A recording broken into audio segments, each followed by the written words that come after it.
Chapter 101. Bartley, microphone in hand, strolled over to William with a grin. "William, how's it going? When are the Budweisers coming?" "I did the math, buddy. You're going to be out of pocket today. We want canned beer, not bottled, and they should be $3 a can. Am I right?" William thought for a moment. $3 a can? That only came to $160,000. No big deal. If he hadn't cared about getting scolded, he wouldn't have paid for a single bottle. He turned to Bartley and said, "No problem. I'll sign the check. Go buy everyone a drink. How's that?" Bartley laughed.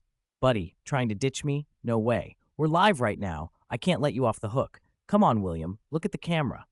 He put on a performance for the broadcast. "Hey, Budweiser distributors in New York, are you watching? I've got a check for $160,000 right here. Guys, hurry up and send the Budweisers over, and don't forget to send the advertising fee to TNT. Otherwise, you won't get such a good deal next time. Next time, we'll go with Heineken. Got it? I'm not threatening, I'm announcing." He pulled a comically threatening face, as if to frighten a child, and added, "You better give me free Budweiser for a year, or I'll go to Heineken." The crowd roared with laughter. In truth, there was no need to call a distributor. The stadium already sold beer, burgers, and sodas. By the time the joking finished, stadium staff had brought over drinks and food.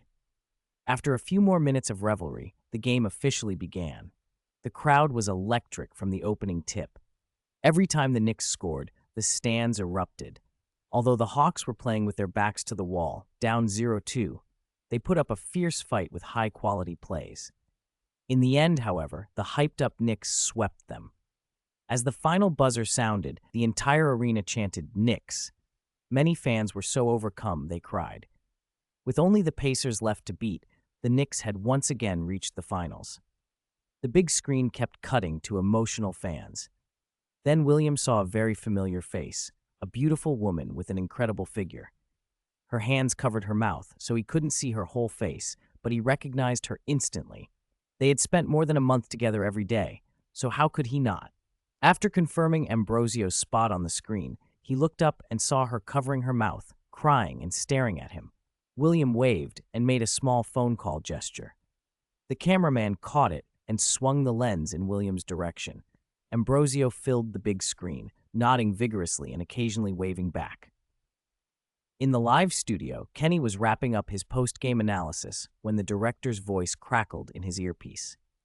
Kenny turned to the camera. "Wow, we found something interesting at the Knicks game.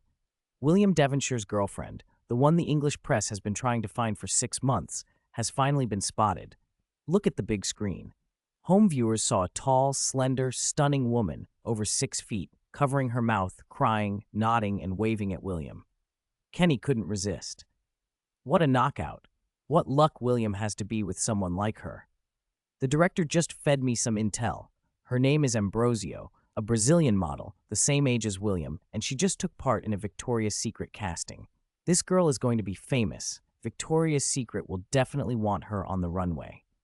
Tomorrow's papers will be full of stories about her and William Devonshire. She's a girl kissed by God." The next morning, the papers were exactly that. Images of William and Ambrosio splashed across the front pages. Ambrosio's fame exploded across America. Victoria's Secret even called to tell her she'd been given a spot in the November show and might even get wings. The news thrilled her. She became completely devoted to William and stopped throwing tantrums. Chapter 147. Appearing on the show. The couple slept in until after 10 the next day. William watched Ambrosio, who was curled up against him, and felt his heart soften. He kissed her forehead and quietly got up to wash. After getting dressed, he picked up the day's newspapers. As expected, they were full of stories about him. Many even splashed his half-court shot across the front pages. His 7-for-10 shooting from near the half-court line had shocked the nation. Journalists hunted down basketball legends for commentary, and people dug up the footage of Williams' archery stunt in London. Seeing him hit so many unlikely shots, readers weren't just surprised, they were awed. A billionaire before 20, a deadly shooter, an archery prodigy, and now dating a model far above the league. American men fumed with envy. Online, people told him to go back to England. Even the stock market seemed to react. When it opened at 9, it dipped, and people blamed William. A New York media personality even called on TV for the government to deport him, calling him a jinx. Rumors spread that William had come to New York to short the market. Some retail investors believed it. Watching the coverage, William reconsidered whether to go on television. He did not want to be used as a scapegoat for market losses. Before he could decide, the hotel called. Oprah had come down to see him in person and wanted him on the Oprah show tomorrow night. Oprah herself had come. How could he say no? He agreed and walked downstairs to invite her up. After some pleasant conversation, Oprah asked if he could be on the show the next day. He said yes. They finalized topics, exchanged goodbyes, and Oprah left, having made a decision she knew would pay off. William was hot right now. After seeing Oprah off, William woke Ambrosio. They treated themselves to a big lunch at a 3-Michelin-starred restaurant and spent the afternoon sightseeing in New York. Their figures and the occasional paparazzi shots were all over Fifth Avenue. The paparazzi were ecstatic. William and Ambrosio didn't bother to hide. He felt untouchable at the moment, and without real enemies on his trail, he decided not to live so guardedly. After a day of sightseeing, they had dinner, saw Gladiator at the cinema, and returned to the hotel late, washing up and going to bed. The next day, William accompanied Ambrosio to Oprah's studio.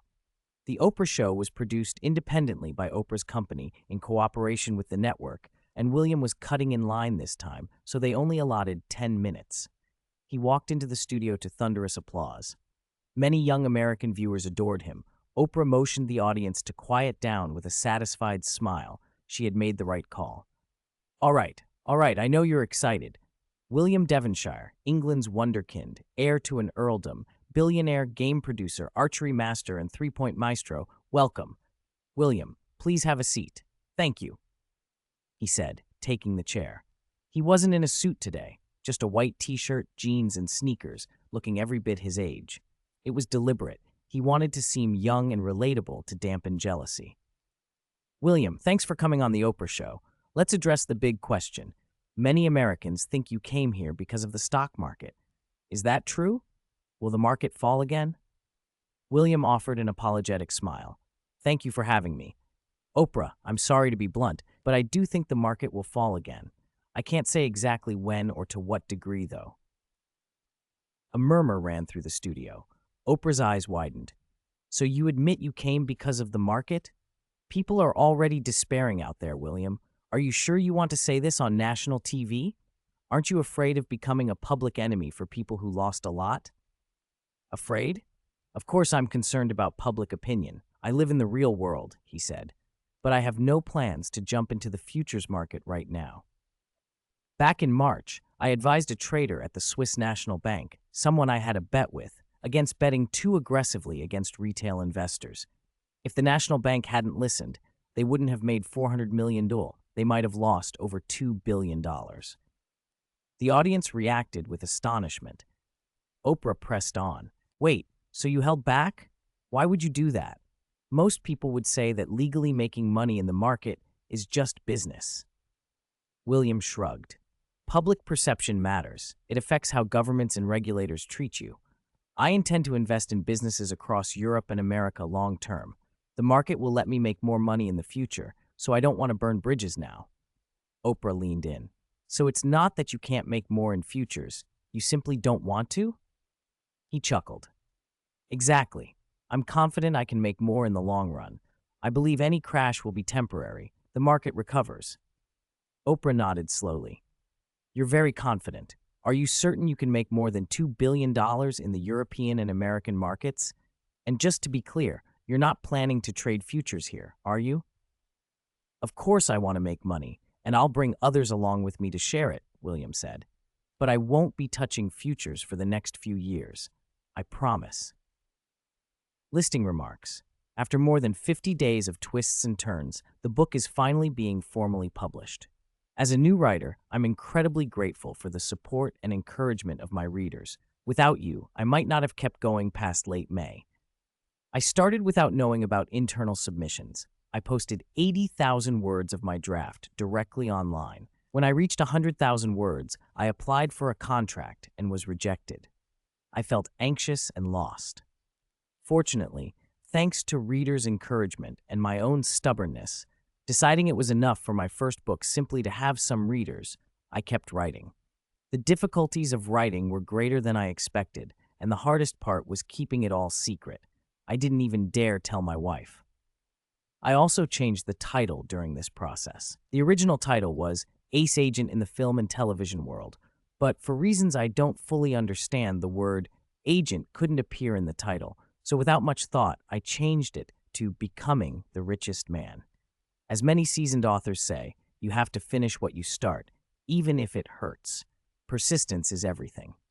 I was fortunate to receive a message from the site when I had 260,000 words drafted and 150,000 posted. Special thanks to Winnie for that. Now that the book is listed, I shamelessly ask for your votes and subscriptions. On the first day of listing, there will be a 10,000-word update, and afterward, I will post no less than 3 chapters daily. If I could get 700 subscriptions out of the current 13,000 collections, I'd be deeply grateful. For every 100 additional subscriptions, I'll add a chapter. For every 10,000 rewards, I'll add another. Search official address, can'tjushow.com. Millions of popular books, lifetime ad-free reading for free. Chapter 102, Oprah's tone turned serious. All right, we've all heard your guarantee, William. You have to keep your word. So tell us, why do you think the market will keep falling? She knew it might be harsh to press the point when so many were still reeling, but the show's topic was the market, and she had to ask.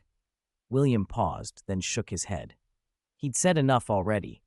He was on the show to clarify that he wouldn't be jumping back into futures anytime soon. There was no need to alienate the capitalists who'd profited. After a moment, he answered, measured. I'm no professional analyst.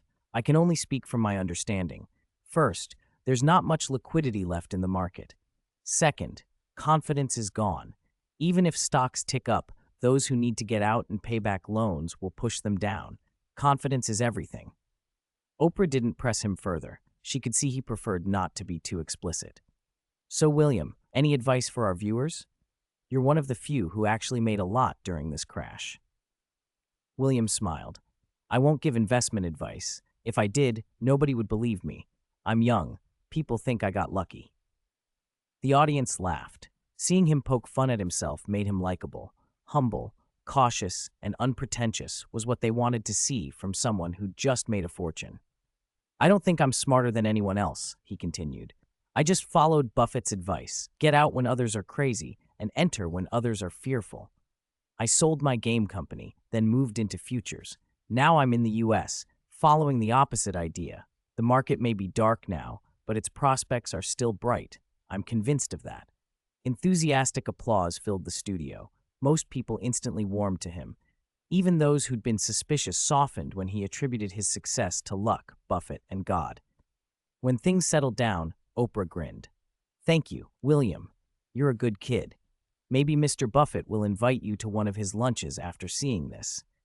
Really? William looked genuinely surprised. I have a lot of questions I'd like to ask him. It would be an honor. He knew, of course, that Buffett wasn't keen on tech stocks, and talking to startup CEOs might be more useful for his strategy. In these times, he might even buy small stakes, 5%, offering voting rights back to founders so they couldn't pull tricks later. Still, he played along. Oprah laughed. I've spoken with him. He watches the show. Next question, she said, leaning forward. I heard you made over $2 billion in Japan. Is that true? There was an audible gasp. $2 billion, enough to make anyone wince. William had told his Swiss private banker, Phillips, about talking on Oprah and had cleared this disclosure. He replied carefully, I do have $2 billion, but he didn't get to finish before the audience erupted. People shouted and cursed. Anthony, his private lawyer, had reassured him they were legally covered. Monthstar Law Firm had the filings in order, so he decided transparency was better than letting rumors swirl. Oprah finally quieted the crowd. Please, let William finish. William nodded and continued. I know everyone's curious where the money came from and whether taxes are owed. I have to commend the Swiss private bank. The transaction wasn't made through Japan at all. These $2 billion came from a futures bet arranged through the British Virgin Islands. In short, it was an offshore transaction between me and the national bank there. It was legal. So you didn't pay taxes on it because it never passed through any other country? Oprah asked, surprised. That's basically what my lawyer and private banker explained, William said. It was a legal structure. Oprah's eyes widened. Okay, this is astonishing. Can I ask how much you made in total during the crash? William hesitated. With the 2 billion figure already out, the rest was likely to be pieced together. The first long position made about 82 million in futures. The short made about 3.416 billion. Altogether, it's around $3.5 billion. The exact figure will be determined after taxes. A middle-aged man suddenly stood, furious. You thief! You robbed ordinary shareholders all over the world. Burn in hell, William Devonshire. William remained calm. I don't think I robbed ordinary shareholders. Those who opposed me in futures were institutional players and financial firms. In my agreement with the National Bank, the minimum trade is 100 lots. Ordinary retail investors can't afford that. Do you know what 100 lots represents? It's about $1.262 billion. The heckler went quiet for a moment, then blurted out, So your futures positions were over $11 billion? Are you insane? And are the banks insane to give you 33 times leverage in March? No wonder you made $3.5 billion. If that were me, I could do it too. You're God's bastard. William chuckled. When others are irrational, that's when opportunities open. The bank's thousands of futures orders were filled in less than a day. Everything aligned, like divine arrangement. Oprah covered her mouth in delight. My God, it really can be that simple. Why does fate never hand me a chance like that? The audience nodded. Most people would be happy with a few tens of millions.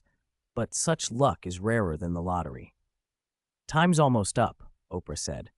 But we'll leave the stage to William now. He'll perform a violin piece he composed for us. Please welcome William Devonshire, playing He's a Pirate. William had actually borrowed the theme from that pirate movie. He'd decided on it the day before when he learned who his next guests would be. In his previous life, he'd known the piece well. He'd even taken violin lessons to be able to play it. In this life, after the system's changes, his body adapted quickly. The live band only got the music yesterday, so their coordination wasn't perfect, but to an uncritical audience, it sounded thrilling. William knew his performance wasn't as polished as the original, but the melody was new to many in the studio, and it hit them hard. Bold, sweeping, and stirring, it made people picture themselves aboard a pirate ship on the open sea. When he finished, the audience leapt to their feet, shouting and whistling. Even Russell, the star of Gladiator, and director Ridley stepped out from the guest room, applauding enthusiastically. Their visible excitement only amplified the crowd's reaction. After several minutes, Oprah tried to rein them in. All right, Ridley, that's enough. Don't pester William. Your movie's premiered. You'll get your time. Ridley shook his head.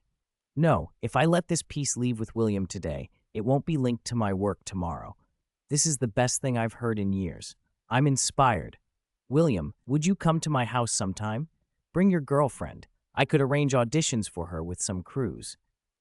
Ambrosio, sitting in the front row, was so thrilled she nearly squealed. She covered her mouth, cheeks flushed, and looked at William with pleading eyes. William eyed Ridley, amused and a little wary of the old man's charm, but Ambrosio's hope made him relent. All right, it would be an honor. This piece was written for a script in my head, but you're Ridley, one of the best directors. If you like it, take it. Oprah pounced on the hook. You wrote it for a script? Tell us about it. Do you want to share, William? Audience, do you want to hear? Of course, the crowd called in unison. Chapter 103. William looked at Oprah uncertainly. Isn't it Mr. Russell and Mr. Ridley's segment next? Is it all right for me to take up their time like this? Oprah waved him off. It's fine, William. I can do a special interview for Russell and Ridley. Besides, Gladiator has been out for over a month and they've been on once already. They won't mind, will they, Russell? Ridley? Ridley nodded. Exactly. I'm not worried about Gladiator anymore. It's almost out of theaters, so there isn't much left to discuss. And Russell, he's Russell. He won't fuss about things like this.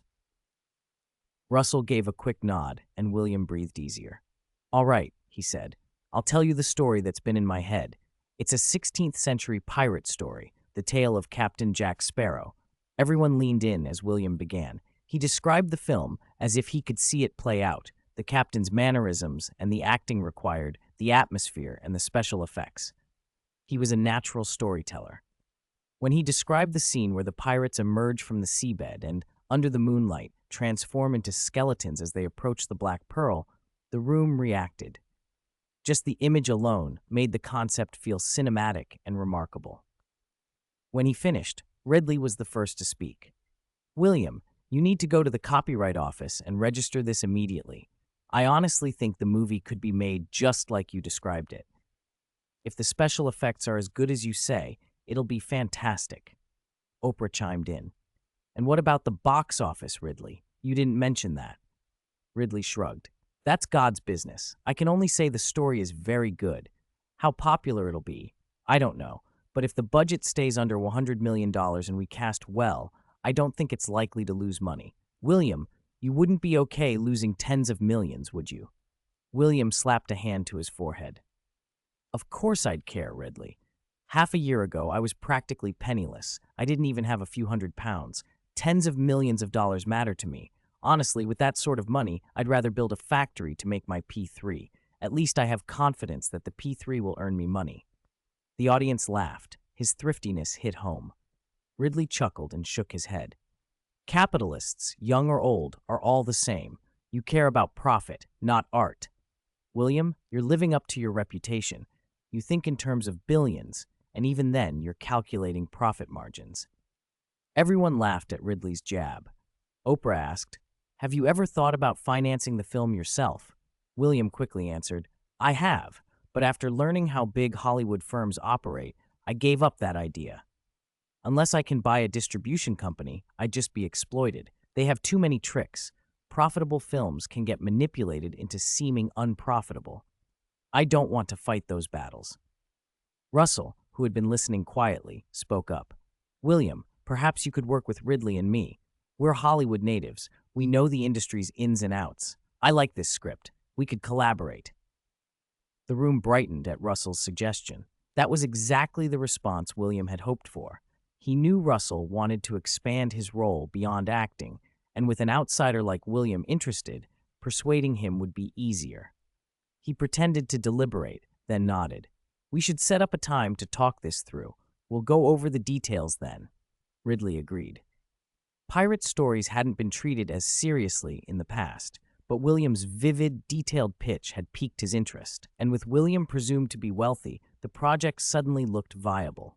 Still, William wasn't planning to produce the film himself. He simply wanted to use the project to stir up publicity in America. With a big-name director and an Oscar-winning actor attached, the project would get attention, and combined with his song, "He's a Pirate," and his P3, it could raise his profile in the States. If he could get noticed by Apple along the way, all the better. Whether he'd catch them, he didn't know, but he intended to try. The conversation shifted back to Gladiator.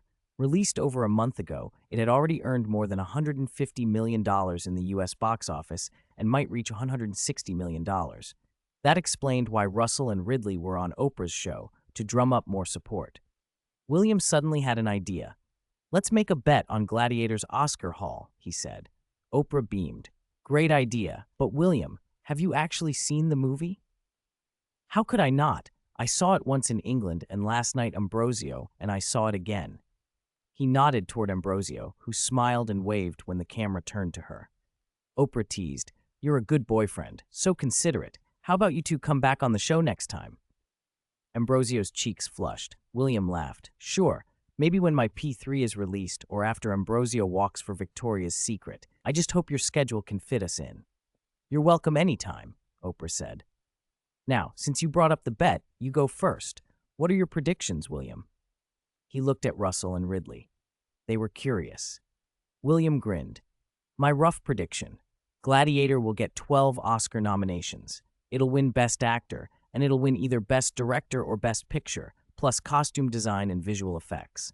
And here's the deal. If Ridley doesn't win Best Director, then Gladiator will definitely win Best Picture." 12 nominations? Are you serious?" Oprah asked. And how can you be so sure about Best Director or Best Picture? William shrugged. It's a gut feeling after seeing it twice. If I'm wrong, if neither Best Director nor Best Picture goes to Gladiator, I'll donate $5 million to the American Women and Children's Fund. A collective gasp rippled through the audience. William's wager was bold. If he didn't follow through, his reputation would take a hit. Ridley laughed. Are you serious, William? You know you must keep your word. I'll admit I kind of hope neither of us wins. $5 million to that fund would do a lot of good. William smiled. And if I'm right, what do you say? Ridley hesitated. I'm not as rich as you. How about I donate $500,000? He glanced at Russell, who caught the hint, smiled at William, and added, If I win Best Actor, I'll donate $500 too. William saw the exchange and realized they were playing along. He recognized the publicity value. If the film's box office surged, such donations would be trivial.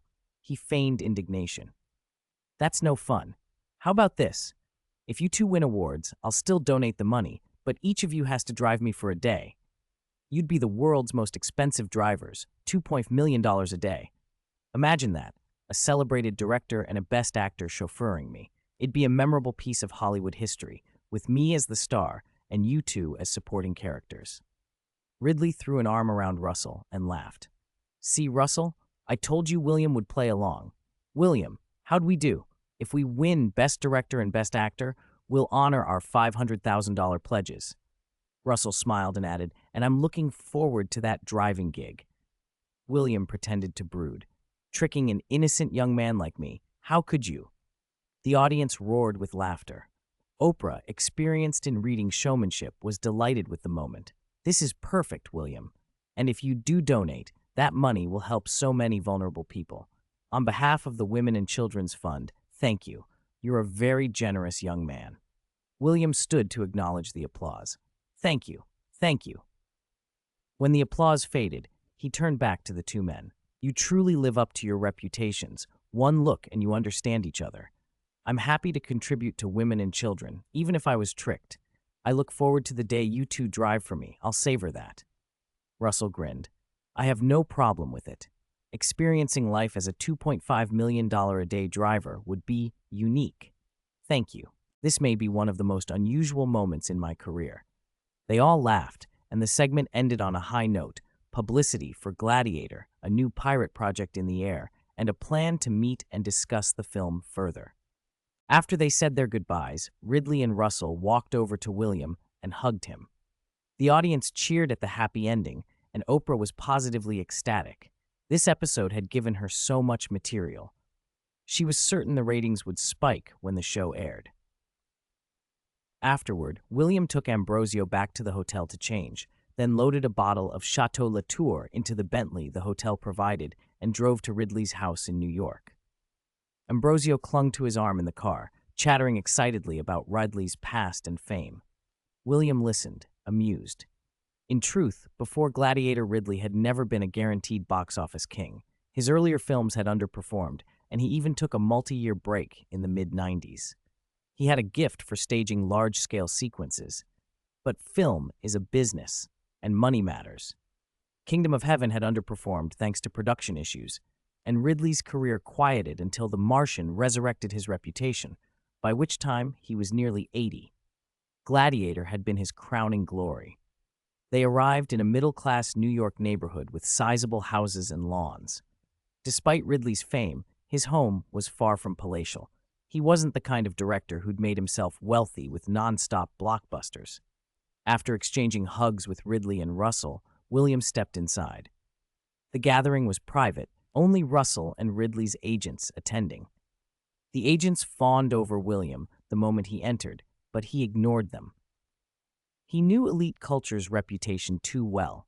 They loved to package projects, but those packages were often booby-trapped. A pirate-sized picture would cost hundreds of millions.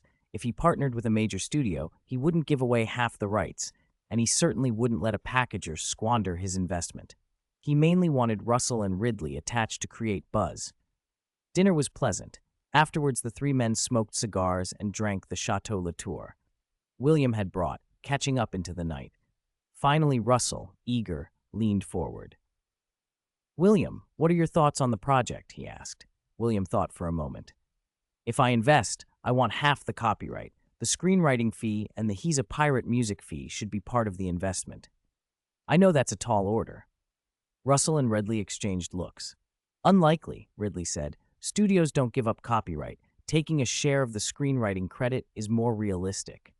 William sighed. I know. Look at DreamWorks. Never mind. Ridley can direct, but... He turned to Russell with an apologetic smile. For the roles I see, Captain Jack is Johnny Depp. The blacksmith needs to be a very handsome, talented young actor. I haven't settled the female lead yet. For Barbossa, I'm thinking Jeffrey Rush. The lead itself wouldn't suit you, Russell. You can do a cameo, though. Russell nodded. A cameo's fine, but I'd like to be associate director and assistant producer. I'm 40. When the right parts aren't there, moving toward directing isn't a bad idea. William looked at Ridley. If Ridley was comfortable, it could work. Ridley smiled. Associate director, nothing major. There are many kinds of associate directors. Russell helped me a lot on Gladiator, and he doesn't have to be an executive associate director. He can be an associate, learn the ropes, help run things. Ha ha! I wouldn't make him run errands, William said, laughing. Russell brightened. Many actors eventually test directing, and working under a great director on a big set is a rare chance. I'll join without pay, Russell said. I know I'm learning and won't interfere. No zero compensation, William replied. We'll pay the normal associate director rate. Effort deserves reward. As a director, you'll be a newcomer, but you should be compensated for the work. Agreed, Ridley said. Let's stick to standard terms. They said a few more details. Ridley promised that after William handed him the script the next day, he'd try to pitch it to the heads of the major Hollywood studios. If any were interested, he'd arrange a meeting. Once business details were mostly settled, they returned to the living room, trading stories and laughing. Ridley's agent, eager to impress, spilled an assortment of Hollywood gossip that left William and Ambrosio wide-eyed. There were a lot of things in that industry that made little sense. Around 11, William and Ambrosio took their leave. He had to write the script overnight and file it with the Writers Guild first thing in the morning. Chapter 152, House Hunting in New York. Back at the hotel, William and an elated Ambrosio exercised for over an hour. Then William pushed through the script, writing for more than 3 hours. He saved it to a USB drive, stretched, and fell asleep wrapped around Ambrosio. The next morning, he didn't wake until 9. After washing and breakfast, he used the hotel's Bentley and a professional assistant the staff had found to complete the script submission process. It took over an hour. He then had someone deliver the script to Ridley and waited for word. With nothing else planned, William napped at noon and later took Ambrosio out to walk around the city. Paparazzi shadowed them, which annoyed him. They never came within 10 meters, but the presence grated. Ambrosio, however, loved it. She clung to his arm and tossed charming smiles toward the cameras as they strolled and shopped, filling bags with luxury purchases all afternoon. At 6, William treated her to a 3 Michelin-star Italian dinner.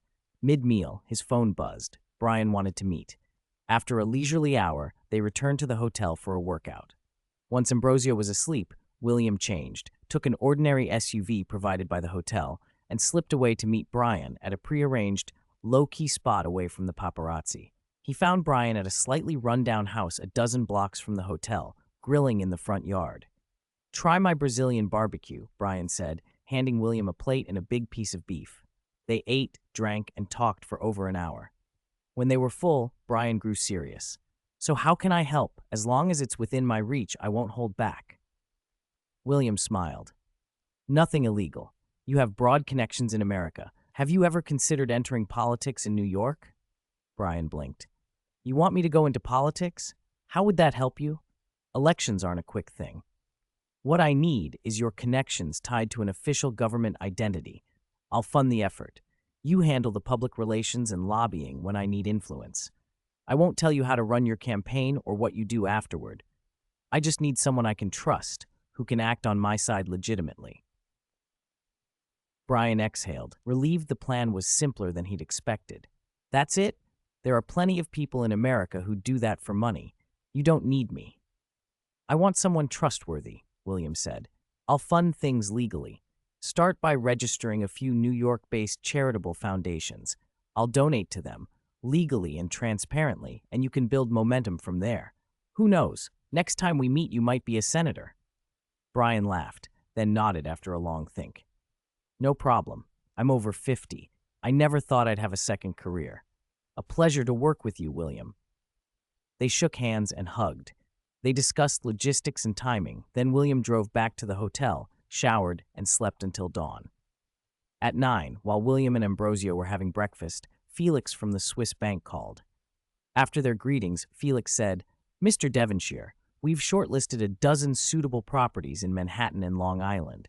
Do you have time to see them today?"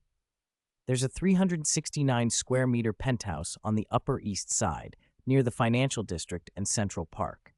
The owner paid $48 million in September 1999 and spent another $12 million renovating it, but then the market crashed. He needs to sell assets to save his firm and is asking $40 million. Ambrosio, sitting beside William, squeezed his hand. "That's a $20 million drop in less than a year." She blurted. Felix, who dealt with Ambrosio in Switzerland long enough to recognize her voice, answered, "Yes, Miss Ambrosio. If you can pay cash, we might get it down to around $35 million. The owner's desperate. The listing only went up the day before yesterday." Ambrosio's eyes lit up. She glanced at William, imagining the life she could have there. "All right," William said. "Send someone to show it to me. Also, check for large estates on Long Island. I like big houses." Chapter 105. Felix paused while checking some information, then said, "There is one, but that estate has a long history, and the house has been vacant for many years. It will take a lot of capital to renovate it after purchase." "Never mind. Let's see it first," William said. Renovation funds were no issue. The key was whether he liked it. "Understood, Mr. Devonshire. I'll be at your hotel in half an hour. See you soon." William hung up with a chuckle. Felix really knew how to work a client. Hearing the bank's report, he had flown straight from Switzerland to New York. Less than half an hour later, Felix arrived with 3 assistants, led into the room by a hotel attendant. William smiled, shook Felix's hand, and patted him on the shoulder. "I didn't expect you to come all the way from Switzerland, Felix. I'm impressed by your attitude and professionalism. Maybe I should recommend you to President John Grace. By the way, has John Grace been promoted to President of National Bank yet?" Felix brightened at the praise. He had come specifically to strengthen his relationship with William. Recently, William hadn't required much from him, and Felix had worried he might be thinking of changing banks. William's words put his mind at ease. William held nearly $3 billion with National Bank. Losing him would be a disaster for Felix's position.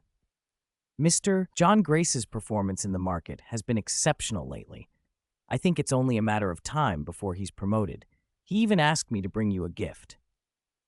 Felix turned to one of his aides, who handed him a briefcase. William's curiosity spiked. Felix opened the briefcase carefully, put on white gloves, and took out a square, milky white jade seal. He placed it on the table in front of William. William took the gloves, examined the seal closely, and his expression tightened. 9 dragons coiled across the face, and the 4 characters, "Son of Heaven's Treasure," were carved into it. After Felix nodded in confirmation, William's breathing quickened. This was the legendary Han Imperial seal, lost long ago. His voice trembled slightly. "Is this real?" Seeing William's excitement, Felix nodded enthusiastically. "Of course, Mr. Devonshire. A client of Banque Nationale de France mortgaged it to the bank a month ago. After the market crash, the client needed cash and put their family's collection up for sale. This jade seal was the finest piece, initially valued at $20 million. After Mr. Grace heard about it, he spent over a month consulting the best appraisal houses across Europe. Once they authenticated it, he asked me to bring it to you. He thought you'd be very interested in an imperial seal." "Of course I'm interested. It's a national treasure," William muttered, running his fingers over the carved dragons, inwardly pleased. These Europeans really didn't understand the market. If this seal were returned to the Celestial Court, it would fetch several $100 million and likely never be seen by a foreign buyer. He took a deep breath, set the seal back in the briefcase, and asked, "How much? How much to own it?" Felix smiled. As a gift, Mr. John Grace has arranged a discounted price of $16 million for you. Hearing that, William wrote a check on the spot and handed it to Felix without hesitation. Keep it at National Bank for now. When I'm done with my current business, I'll have it shipped back to Oxford Castle. And if any other celestial antiques come up, let me know. Please thank President Grace for me. Felix pocketed the check without looking at it. No problem, Mr. Devonshire. It's actually a great time to buy celestial antiques. Many European collectors need cash, and prices are often cut in half. The French client brought other important pieces, and the bank has more Celestial Dynasty items mortgaged by other clients. If you're interested, we could charter a flight to Switzerland. I am definitely interested. Let's go, Felix. Leave now, William said with a smile. At that comment, Ambrosio, who'd been watching, glared fiercely at Felix and then turned to William. Wait, dear. Aren't we supposed to look at the Upper East Side house today? Are you not buying it anymore? William was in an exceptionally good mood. This single jade seal alone would, in not many years, pay for a dozen of those 369 square meter New York apartments. Besides, he wasn't buying a house as a necessity. He wanted an investment and a place to stay in New York. He walked over, hugged Ambrosio, and said, "What I'm doing now is the serious business. You go see the Upper East Side apartments and the Long Island estate. If you like any of them, tell me and I'll sign the check." "Okay, I'll look at all the dozen or so properties over the next 2 days," she said. "Good. I'll have Felix arrange someone to take you. They'll accompany you the whole time. Let the bank staff know what you need, and they'll meet every request, right, Felix?" "No problem, Mr. Devonshire. Our staff will arrange everything perfectly for Miss Ambrosio," Felix replied. Ambrosio's mind lit up at the thought of living in a luxurious Manhattan home. She stopped protesting and, after a happy send-off with William, followed the bank staff and a dedicated real estate consultant to view properties. They rode in a luxury car to their first stop, a $35 million penthouse on the Upper East Side. Standing on the 26th floor balcony and looking out over Central Park, Ambrosio nodded with satisfaction.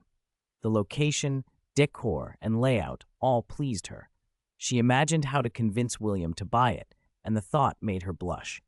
She half-jokingly considered using some of the fitness poses William liked as bargaining chips. If William had seen the odd, crane-like skyscraper a few kilometers away, the building that towered oddly above the skyline, he might not have bought the penthouse. But his mind was on celestial antiques, so he didn't.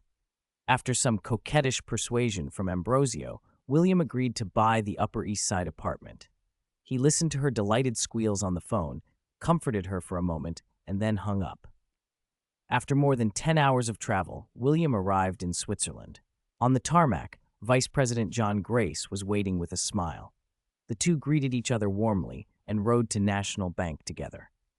In the bank's reception room, John Grace introduced William to 5 or 6 experts in Celestial Dynasty antiques. Then they led him down to a vault in the bank's basement. Felix had called ahead before leaving New York, so the bank had already prepared many precious pieces, porcelain, calligraphy, and paintings, jade, an array so dazzling it felt like browsing a specialty shop. William didn't know much about antiques, so he focused on names he recognized and pieces that appealed to him. Over several hours, he selected more than 20 items, works attributed to Tang Bohu, pieces from Ming and Qing official kilns, and Hetian jade from the Ming era. After the bank showed him appraisal contracts co-signed by several major European houses, William wrote a check for $18 million and handed it to John Grace. After arranging storage for the antiques, William felt he hadn't bought enough. He boarded the chartered plane back to New York with a charter passenger manifest. Before leaving, he specifically told Felix to keep an eye on any future Celestial Dynasty items mortgaged to the bank. Acquiring more than 20 pieces so easily, each likely to be worth tens of millions later in the celestial currency, made him realize European prices were still depressed. Waiting a decade could multiply their value many times over. The discovery delighted William. He could indulge his collector's passion from his previous life and make a fortune at the same time. That realization also renewed his interest in the Knights Templar treasure his grandfather Henry had obsessed over. William was eager to search for the ship named Sherlock. Back in New York, William and Ambrosio happily furnished their new place with furniture, appliances, and household items from luxury stores. One day, Ambrosio received a phone call and hugged William, almost trembling with excitement. Victoria's Secret had called. Training was starting soon, and she'd been confirmed for this year's show. After seeing Ambrosio off on a cloud of joy, William lay on the new bed, thinking about Henry's treasure. The note Henry left said the clue to King Solomon's treasure was on a ship called the Sherlock in the Arctic Circle. It was August, the right time to go. The weather wouldn't be unbearably cold. William pulled his laptop from storage, went online, and downloaded GPS software. He entered the coordinates Henry had left. The computer showed the location, an ice field 37 miles off Point Barrow. This time of year, Point Barrow had its most stable weather. In a month, the area would become impassable. William called the National Bank and chartered a plane that could fly to Point Barrow. He spent $20,000 on the equipment and clothing he'd found online for an Arctic excursion, packed, and left early the next morning. After 6 hours, he landed at Point Barrow in the afternoon and checked into the best private guest house available. There were no conventional hotels in the area. The owner served an Inuit seal feast. William found the food too greasy to enjoy and forced himself through half a meal before asking for a steak to feel full. After dinner, he talked with the guest house owner about finding a boat and a snowmobile. The coordinates pointed to an ice field 37 miles away. Without a boat, he couldn't reach it, and without a snowmobile, he couldn't travel across the ice. Chapter 106. With the boss's help, William found 2 local guides the next day, rented a large boat, and set off with a snowmobile, a metal detector, and supplies. They sailed for over an hour. Unknown to William, a team of 7 led by a university professor named Ben Gates was heading for the same destination about a dozen nautical miles ahead of him. Gates had spent nearly 2 years tracking this place. If William had known the Gates family history, he would have realized at once that the Sherlock clue his family possessed had been taken from Ben Gates's great-great-grandfather by one of William's own ancestors. The note bearing the word Sherlock had been kept by Ben Gates's father. The Gates family had searched for King Solomon's treasure for more than 2 centuries. The world works in mysterious ways. One line of descendants, the Devonshires, had hunted this legacy for over 1,000 years, and another, the Gateses, for over 200. A single note reading Sherlock had brought their paths together. Because of the broken ice and floes, William's boat took more than 3 hours to reach the small island. After the guide drove the snowmobile off the boat, William told the others to stay behind. When hunting treasure, the fewer who knew, the better.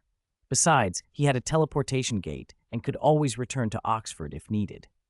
He rode the snowmobile alone toward the coordinates the computer showed. He and the guides agreed the boat would wait at the landing point for 2 days and would leave on the morning of the 3rd day if William hadn't returned. All of William's precautions turned out to be unnecessary. Ben Gates and his team were only a few kilometers away. Since it was his first time on a snowmobile, William hadn't driven fast. By the time he reached the coordinates, Gates's team had already pinpointed the Sherlock and were feverishly shoveling at the snow. When they heard the snowmobile, Ben and his companions looked up in surprise. No one expected another party in this desolate place. William, too, was surprised to see them. For a moment, he considered eliminating them on the spot. Then reason prevailed. He didn't yet know what the ship held, so there was no point creating trouble he might regret. He stopped about 40 meters away. From that distance, handguns weren't much of a threat, and he'd have time to draw his own if necessary. He climbed down and used his mental power to scan the group. 4 of them had holsters hidden under their clothing. Their hard expressions suggested they weren't entirely upright. Still, the group didn't show hostility, perhaps because the wreck hadn't been exposed yet. William walked toward them. "William Devonshire. Is that William Devonshire?" A man with glasses blurted. "My God, how did he get here?" "Riley, do you know him?" one of the middle-aged men, apparently a leader, asked. Riley looked at him as if the question were absurd. "Of course I know him, Ben. Have you been living under a rock? This guy's on TV and in the papers every day. Who in America doesn't know him? Another leader chimed in. I know him too. William Devonshire, big name in England. An English nobleman, heir to an earldom, self-made, net worth over $3 billion in less than a year. Ben Gates was stunned. What's a man like him doing here? And Ian, you said his name is Devonshire, Devon? Ian nodded. Yes, the Devonshire family has been noble for centuries, 600 years before the Dukes of Devonshire. Under William's leadership, they came back into prominence. Practically everyone in England knows the name now.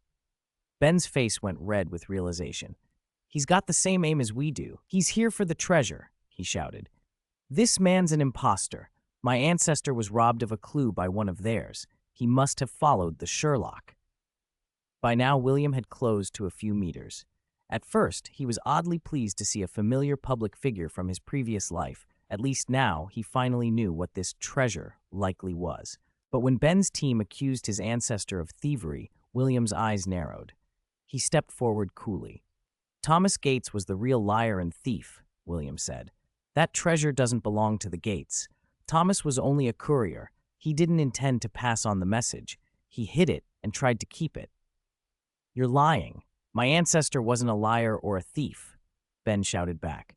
He told the message to the people who needed to know. It was your Devonshire family who used underhanded means to steal it. William let out a short laugh. Ben, ask yourself this. Why would Thomas Gates wait 20 years to reveal the secret? And the moment he told it, he sold it to my ancestor for £1,000. Does that look like the behavior of an honest man? William's words left Ben momentarily speechless. The others waited for him to respond, but Ben lowered his head and fell quiet. Ian, trying to smooth things over, turned to William. Mr. Devonshire, can you explain? Maybe your insight will help us find the ship's contents. William's expression went somber. Because of Thomas Gates's selfishness, during the 20 years he looked on his own, many of the people who held parts of the secret died. By the time he realized the clue he had was incomplete and tried to find others who knew, the Sherlock's key was already useless. The trail vanished for centuries. Ben, you're a persistent man to have tracked this down. But how did you determine Sherlock was a ship? Ben glanced at the others, a little apologetic about his ancestor. I found references in correspondence, letters from Benjamin Franklin and others. During the Revolutionary War, a ship named the Sherlock separated from the fleet under Franklin's command and sailed north. The last record we have is after they resupplied at Dutch Harbor. Then they vanished. I suspected an accident on a secret mission. If you understand ocean currents, the wreck would drift this way. For 2 years, I flew between Point Barrow and archives in the States. At a library in Point Barrow, I found an old diary. 40 years ago, there was an unusually warm year, and the ice melted enough that someone saw a ship on this island. He didn't board it. Local customs forbade disturbing the dead. He just noted the coordinates. After Ben finished, he asked William, "So how did you find this place?" Everyone wondered if William had somehow followed them. William didn't want to tell the truth, that his maternal grandfather had once found the clue, so he improvised. Not everyone on the ship died. After the captain died, a few crew members who didn't know the mission rowed a small boat back to Point Barrow. They left some information I located. Ian leaned in. What did the information say? Treasure, Mr. Devonshire. William rolled his eyes inwardly. If there had been easy riches, he would have come earlier. He shook his head. No, I don't know. If I did, I wouldn't have waited. You've seen what I've been doing the past 6 months. I might have made more money on the stock market than any treasure on that ship. Besides, consider this. The Sherlock's displacement is only 3 tons.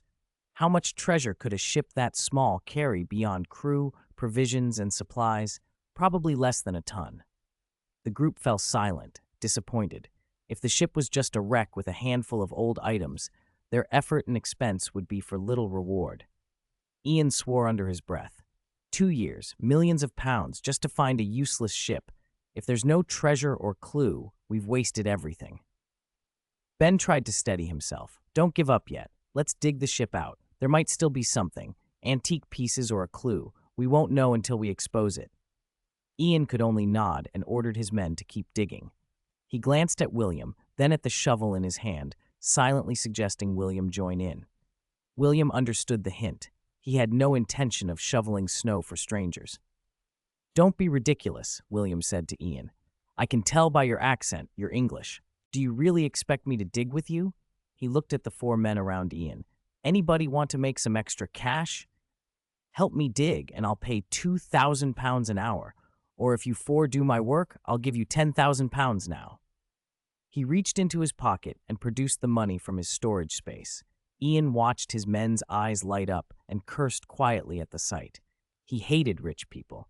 Still, he couldn't stop his men from taking a windfall that wouldn't change the overall outcome. £10,000 wasn't much to William, but it was a fortune to the four laborers. Ian nodded resignedly. William tossed the cash to the four men.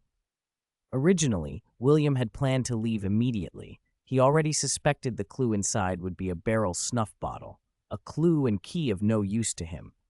But since he was here, he might as well confirm whether the wreck and its contents matched his hazy memories. There might also be a way to let these men take the blame if anything went wrong. The value of this treasure was too great to risk acting hastily. He smiled at the bald man who had pocketed the money. "I'm going to take a nap. When you're done, call me at the snowmobile. What's your name again?" Chapter 107. The bald, burly man rubbed his scalp and chuckled. "Mr. Devonshire, my name's Sean Fisher. I'm from Devon." "That's a surprise," William said, staring at Sean's shining head with a curious look. Why was this man telling him where he was from now? "Let me know when you're done digging." William wasn't in the mood for small talk. He gave Sean a nod, a subtle look, and turned for his snowmobile. Sean understood without another word. He turned, held up the £10,000 in his hand, and shook it at his three companions. "Come on, lads, split it." The other three walked over grinning. £2,500 each was a nice, unexpected windfall. After they divided the cash, two of them mounted a snowmobile and used its front blade to push snow away from the hull of the Sherlock, while the other two, joined by Ian, Ben, and Riley, stabbed at the drift with shovels. After more than 2 hours of back-breaking work, the Sherlock finally began to appear from under the snow. "Right," Sean said at last, exhausted. "Who's going to tell the rich bloke? I'm knackered." The others glanced toward the snowmobile about 40 meters away and shook their heads. "Not me. You go. I'm done too." Another muttered, "Sean, you talked to him. You were the one who spoke to the rich man. God, if we weren't after treasure, I'd fancy nicking him." "I heard that bloke's worth billions," someone else added. "Kidnap him and we'd be rich." Ian's face grew tight. His men were talking too freely. Could they really say that here? Ben Gates and Riley were already pale. This kind of talk would only make things worse. Kidnapping William would be tempting if they failed to find the treasure, but Ian's thoughts ran to his family and business. William Devonshire was a globally famous billionaire and an English noble. If the Devonshire family mobilized, there'd be no escaping them. He couldn't decide. "Sean," Ian said finally, annoyed, "go wake the rich man. He might know something. We'll go down together." Sean pretended to be helpless. "All right, boss, if you say so." In truth, Sean had entertained the idea of kidnapping William. He was from Devon and had grown up hearing whispered things about the Duke of Devon's kin. Nobles might be politically checked, but they'd never been short of money, and the great houses often kept private forces. For now, though, hunting down a billionaire seemed risky. He walked over to William's snowmobile and found William asleep inside, bundled under layers of clothes. Sean cursed inwardly. The rich always seemed to take it easy while others worked. He knocked on the door. "Mr. Devonshire, we've finished digging. You want to come and see?" William climbed out, buttoned his coat, and closed the door behind him. He smiled at Sean. "I made a call earlier. I checked a few things. Sean, I didn't expect you lot to be professional treasure hunters, more like looters and drifters." Sean stiffened. "I didn't think nobles were as on the ball as the papers make out. The Devonshires even more so. Old families like that." William's smile didn't waver. What Sean didn't know was how quickly William had checked them. William had logged into a secure database with a password given to him by Gareth, the chairman of the English Security Committee. In minutes, he had pulled up Sean Fisher's background and, through Sean's own connections, Ian's as well. These men had records. They'd avoided arrest before only because there hadn't been enough evidence or because their activities hadn't been concentrated in England. William gave a casual warning. You know about the revenge fund? Sean shook his head. I've set up £100 million revenge fund at the Swiss National Bank, William said. If anything happens to me or my mother, that fund activates. Anyone involved in my murder and their families will be targeted. I've already plastered your details on the dark web. If something happens to me, you'll be hunted from every corner. It'll be interesting. Sean swore. Rich people had wild ideas. £100 million as a bounty? In his years in the underground, he'd never heard of anything like it. This was a detonator. Kill William, and you and your family would be in for the worst. He put on a new face. No, Mr. Devonshire. We're treasure hunters, not murderers. We won't harm you. If need be, I'll put myself between you and danger. Just please, look after my family. William rolled his eyes inwardly. He didn't believe Sean would give his life for him.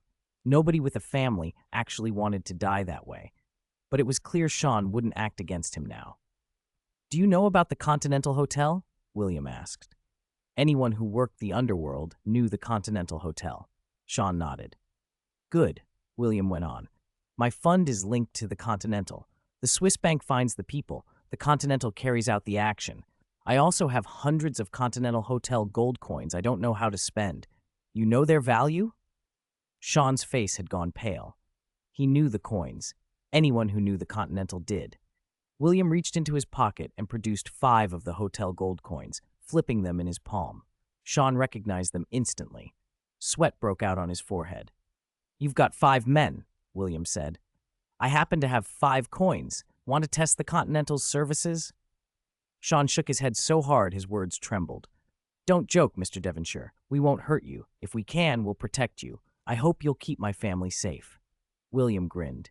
His point had been made. Sean wouldn't dare cross him, not with the shadow of the fund and the Continental behind him. He decided to put an offer on the table. Sean, he said, I'll pay £1 million for any information you can give me. Sean's eyes went blank. That's nothing. If we find the treasure, each of us will get at least $100 million.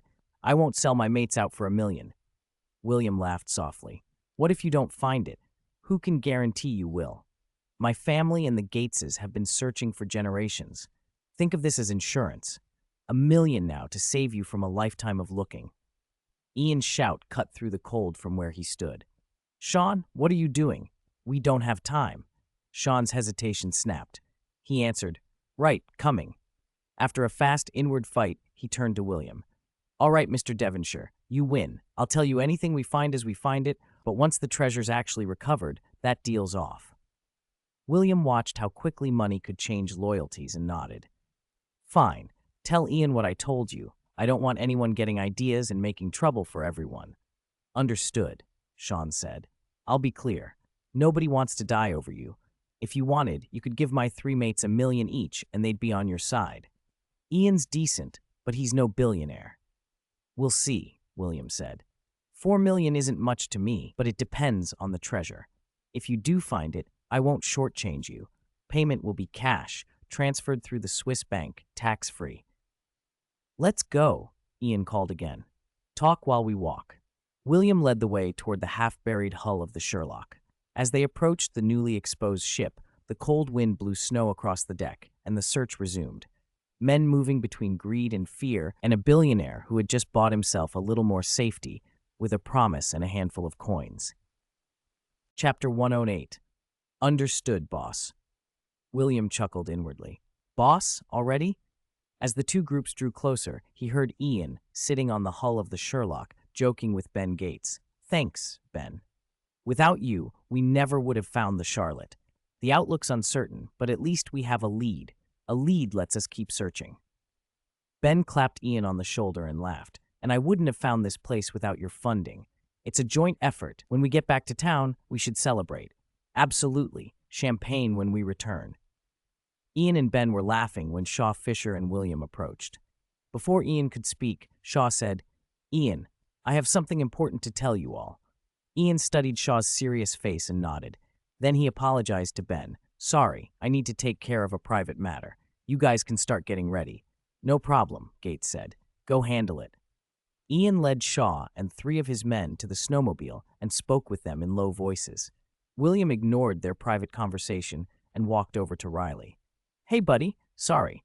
I've been chatting you up but never even asked your name or what you do. You don't look like a professional treasure hunter. Riley brightened. Hello, Mr. Devonshire. I'm Riley Poole. I'm a computer specialist. A computer expert, William thought with interest. He started talking shop with Riley and quickly realized the kid was the real deal, no poseur. Riley knew his stuff. William made a mental note. This guy might come in handy someday. William's friendly attention warmed Riley. The famous rich man was easy to talk to, no swagger, no hauteur. The 2 of them fell into an animated side conversation, which made Ben Gates a little jealous. He scowled inwardly. We're on the same team, aren't we? In a few minutes, he's already chummy with the man I resent. He wanted to butt in, but couldn't. William and Riley were deep into computer talk. Riley, we should be arranging our gear. We're going down into the ship soon, Ben called. Riley, in the middle of an important explanation, waved him off. Hold on, Ben. 1 minute. Ben sighed and went to sort the equipment, thinking maybe this guy lacked common sense. He spent 10 minutes organizing tools before returning. Only then did Riley and William finish their talk and wait for Ian's instruction. William smiled at Ian's group but said nothing. The 5 men felt oddly exposed under his gaze. After hearing about William's means and connections, they looked at him with a mix of frustration, fear, and helplessness. Some had even thought of kidnapping him, but Shaw's warning had quashed that impulse before it could be acted upon. Ian resolved that as long as William didn't interfere with the treasure hunt, they wouldn't provoke him. Nobody wanted to be targeted later, threatened reputations, ruined families, especially not by men who had access to enormous resources. Beating William would do them no good. Retaliation would be catastrophic. Each of them secretly cursed and plotted that if they ever struck it rich, they'd set up their own little revenge fund. It was futile, but it made them feel better. Ian wasted no more words. All right, let's get started. Let's go find the treasure. Excitement rippled through the group. Ian, Shaw, and a man named Victor went down into the wreck first.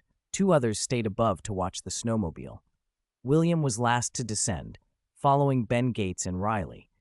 He had the advantage of a psychic ability and had already scanned the ship while talking with Riley. There were no obvious caches of treasure, only corroded bow cannons and old gunpowder barrels. Still, he followed along to confirm. As they moved through the lower deck, Riley's voice trembled. God, there are so many bodies that haven't decomposed. Calm down, Riley, Ben said. Think where we are, and this is treasure hunting, not a Boy Scout trip. Don't make a scene. This place is too creepy. Let's get out of here, Riley stammered, but Ian and the others laughed and urged him on. Their careful search of the first deck turned up nothing, so they dropped to the second deck, where a cabin door was sealed with iron bars. Ben's face lit up. This must be the cargo hold. There might be treasure inside. Open it. Hope flared in everyone, except William, who watched with folded arms. If not for satisfying his curiosity about whether the wreck matched the movie, he would have left long ago. They entered the cargo hold with eager hands and heavier disappointment. Like the deck above, it was full of miscellaneous items and gunpowder barrels. Ian and the others smashed open a wooden barrel with a sledgehammer and found only black powder. Damn it! More gunpowder! Ian cursed, smashing several barrels in a row and emptying them all. William ignored the barrels. His scan had shown no hidden compartments down there. He was relieved things were as he remembered. No surprises so far. Just as he was about to head back up, Ben muttered, "Why would the captain cling to this little gunpowder keg even in death? There's something odd about it." He plucked the small barrel from a dead captain's hand. After prying and digging, he found a small wooden box wrapped in oilcloth inside. Gates grinned. "Look what I found." Ian and the others turned toward him, eyes bright. William hung back and watched. The box was wooden, with copper filigree. Gates lifted the lid, and inside lay a milky white pipe. Riley, eager, asked, "How much is that worth? $100,000. Ian shook his head at Riley's excitement and took the pipe from Gates to examine it. "This is meerschaum," he said, pleased. "Very well preserved and finely carved. If it finds the right buyer, it could fetch a good sum." Riley misinterpreted. What's meerschaum? Is it worth 1 million? Ben scowled. Do you even listen? If it were 100,000 already, Ian would have said so. It's not a gemstone, maybe tens of thousands at most. William held out his hand. Can I see it? Ian examined it more and added, I'd date this to about 300 years old. Not precious stone, but a high-quality piece, perfect as a gift for an elder who smokes. He chuckled and handed the pipe to William, thinking perhaps the rich man would buy it. William pretended to scrutinize it and smiled. How about $50,000? I do have an elder who smokes. Ian's inner calculation flipped. If not now, when? 100,000, he countered. It's 300 years old and exceptionally preserved. William rolled his eyes. Then take it back. For 100,000 I can buy a gemstone pipe. Ian hesitated, then relented a little. 80,000? That's fair. William groaned theatrically, pretending to be swayed. All right, 1 or 2,000, for the memory. Just as the bargaining was about to close, Ben Gates piped up. Wait, look at the stem. I remember seeing a pipe like this preserved so well. If it goes to auction, it could sell for hundreds of thousands. See that mark on the stem? Maybe some famous person smoked from it. While William leaned in to examine the stem, Ben snatched the pipe from his hand. He grabbed the stem with both hands and twisted hard, unscrewing it. Riley cried out, Ben, you'll have to pay hundreds of thousands in compensation for that damage. William's eyes narrowed. By then it was clear. Ben's memory had been a diversion to get the pipe into his hands so he could check for a mark. William had been played. I sneered inwardly. If they wanted to die, fine. I'd give them the satisfaction. I took a few quiet steps back, hands folded behind me, and several ice shards formed in an instant. Just as I was about to fling them at Ben Gates, the silent system in my head started beeping, an alarm cutting through my concentration. Warning: if the host kills an innocent, lawful good or lawful neutral person who is not threatening or harming the host will be punished with a 10-point reduction in mental power for 1 month. The system had highlighted threat, harm, and kill in red. That was enough. I dispelled the ice shards and let them vanish between my palms. The message meant I couldn't intentionally murder saints or ordinary people who weren't attacking me. If someone threatened my life, that was another matter. No one I'd killed before fell into that protected category. But now, right when I was about to make a decision, the system barred me.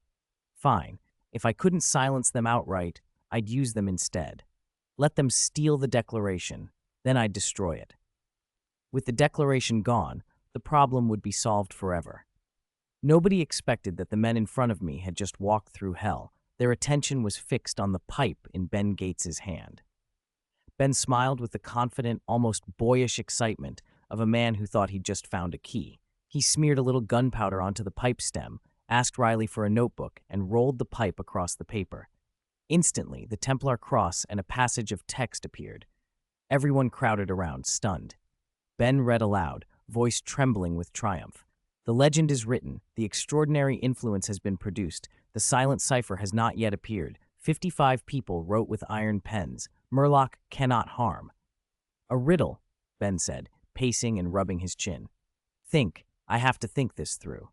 They all looked at him to interpret it, expectant. I was annoyed by the whole display. Honestly, I said, are you all idiots? You don't get it? They turned to me, surprised, then remembered the papers had called me a super genius. Their looks became expectant instead of insulted. Idiots, I muttered again, more to vent than to teach. The only thing signed by 55 people is the American Declaration of Independence. That means the map is on the back of the Declaration, written in invisible ink.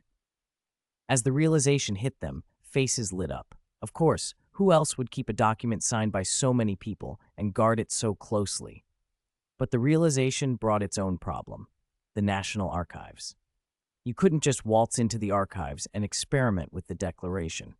No one would believe there was a secret hidden on it, and no one would let these men touch it. I guess we found the clue, Ben said, crestfallen. But we can't get to it. No way we can touch that document. I decided not to risk provoking America over a prize whose authenticity wasn't even confirmed.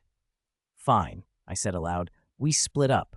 I'm not going to make a spectacle over the Americans for something uncertain. If you figure something out, call me. Good luck. What I needed was for them to go and steal the declaration. Then I'd make sure it never caused me trouble. Ian watched me leave the cargo room and kept winking at Shaw, signaling him to stop me. Shaw pretended not to see, standing motionless and shaking his head. Ian finally gave up, sighed, and turned to Ben. "So what now?" he asked. Ben slumped down, hands over his face. All the excitement from finding the clue had been drained away by the reality of the archives. After 10 minutes of silence, he admitted, "I don't know. We're stuck. This is one of the most important documents in history. There's no way we can get it." Ian brightened. "Maybe we don't have to steal it outright. Maybe we can borrow it." "Borrow?" Ben said, eyebrows shooting up. He understood immediately. "You mean steal? Are you insane, Ian? We'd be hunted down by everyone, and we couldn't do it anyway." Ian laughed. "Ben, you don't understand our kind of work. We can get into the Louvre if we have to. The declaration was never pursued because nobody thought it was valuable. Nobody would pay to collect it. But if it hides the Templar treasure, we must have it." Ben shook his head like he'd already made up his mind. "I appreciate the history. I know what it would mean to my family, but I won't ruin the rest of my life for this." Ian didn't let up. "Your family's been mocked for generations for chasing this. Now the trail is here. Don't you want to prove them right? We'll handle the dirty work. You'll just guide us. You don't have to come." Ben hesitated. He thought of the man who just walked away, William, who apparently had money enough to make people switch sides. He felt small, like none of his influence would stand against that kind of power. "No," he said at last, "the risk is too great. If William and his kind wouldn't touch it, why should I?" Ian tried a different tack. "Ben, think about what I've spent. If this fails, I go bankrupt." Ben remembered Ian's help over the past 2 years and felt the tug of loyalty. Then he imagined the consequences of stealing the declaration and shook his head once and for all. "No." Ian's disappointment hardened into something else. He gave a curt, "Fine," and winked at Shaw. Shaw produced a .92 pistol from his coat and leveled it at Ben. They may not dare touch William, but Ben Gates had neither money nor allies. If he wouldn't cooperate, Ian had other options. "You can't do this," Ben blurted. "Even if you get the declaration, you'll need me to decipher it. I have information you don't." Ian scoffed. "We'll find other experts." Ben tried reasoning, voice steadying. "No one knows this like I do. Let me help, and you won't regret it." Ian leaned in, cold as steel. "Tell me what you know, or I'll kill your friend." Shaw aimed his pistol at Riley. Riley blurted, "Hey, Ian, we're on the same side. You hired me." "Shut up, Riley," Ian snapped. For a moment it seemed Ben had nowhere left to go, but he was quick. With the gun trained on him, he fished a flare from his pocket and pulled the striker. The flare flared to life, glowing a furious red. He waved it and shouted, "Look at our feet! The hold is full of loose gunpowder. One spark, and this ship blows. Shaw, if you fire, we all die." Ian's eyes narrowed. He knew Ben well enough to think the man might bluff. "Tell me what you know," Ian said, thumb tapping the pistol's grip. Shaw cocked the hammer and began to count. 1, 2. Ben's hands shook. He saw the guns, felt the betrayal, and decided he had nothing left to lose. With a furious cry, he hurled the flare toward Ian's feet. The flare struck the scattered powder, and everything erupted in a bright blossom of fire and smoke. Shaw and Ian stumbled back, thrown by the sudden blaze. In the chaos, Ben and Riley slipped into the shadows and ran for cover. Shaw fired blindly. The shots sprayed the cargo room, but missed them both. The fire raced along the loose powder, licking at crates and barrels. The entire hold smelled of burning sulfur and cordite. Ian grabbed Shaw's arm and, with a look heavy with frustration and greed, forced himself toward the exit. He exchanged a few seconds of hard, wordless eye contact with Ben before slamming the cabin door shut and turning the lock.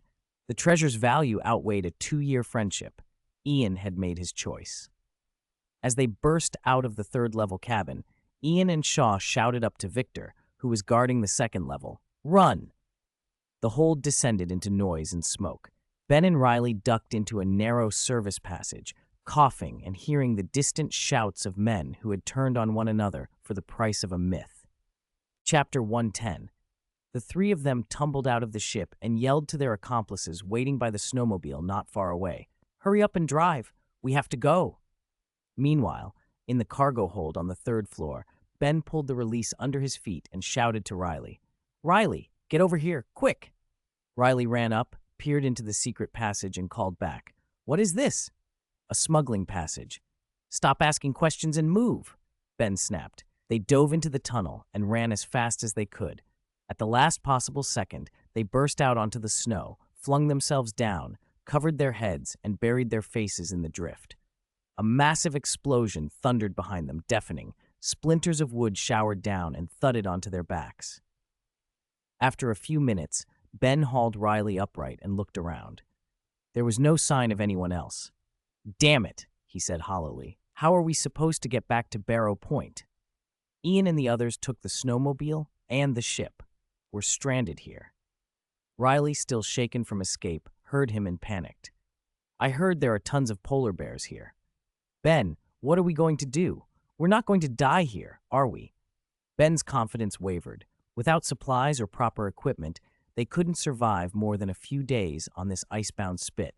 They might not even last the night. He forced himself to calm down. "Riley, pray William Devane heard that explosion and comes back to investigate. If he doesn't, we're in real trouble. First thing, we need to gather wood. We have to make a fire." Riley slumped but complied. "Okay, I hope that William guy comes back." They searched for driftwood and scavenged whatever they could. Riley, who had never faced real danger, was shaken. As he worked with his head down, he sighed, defeated. "If I live through this, I'm never hunting treasure again.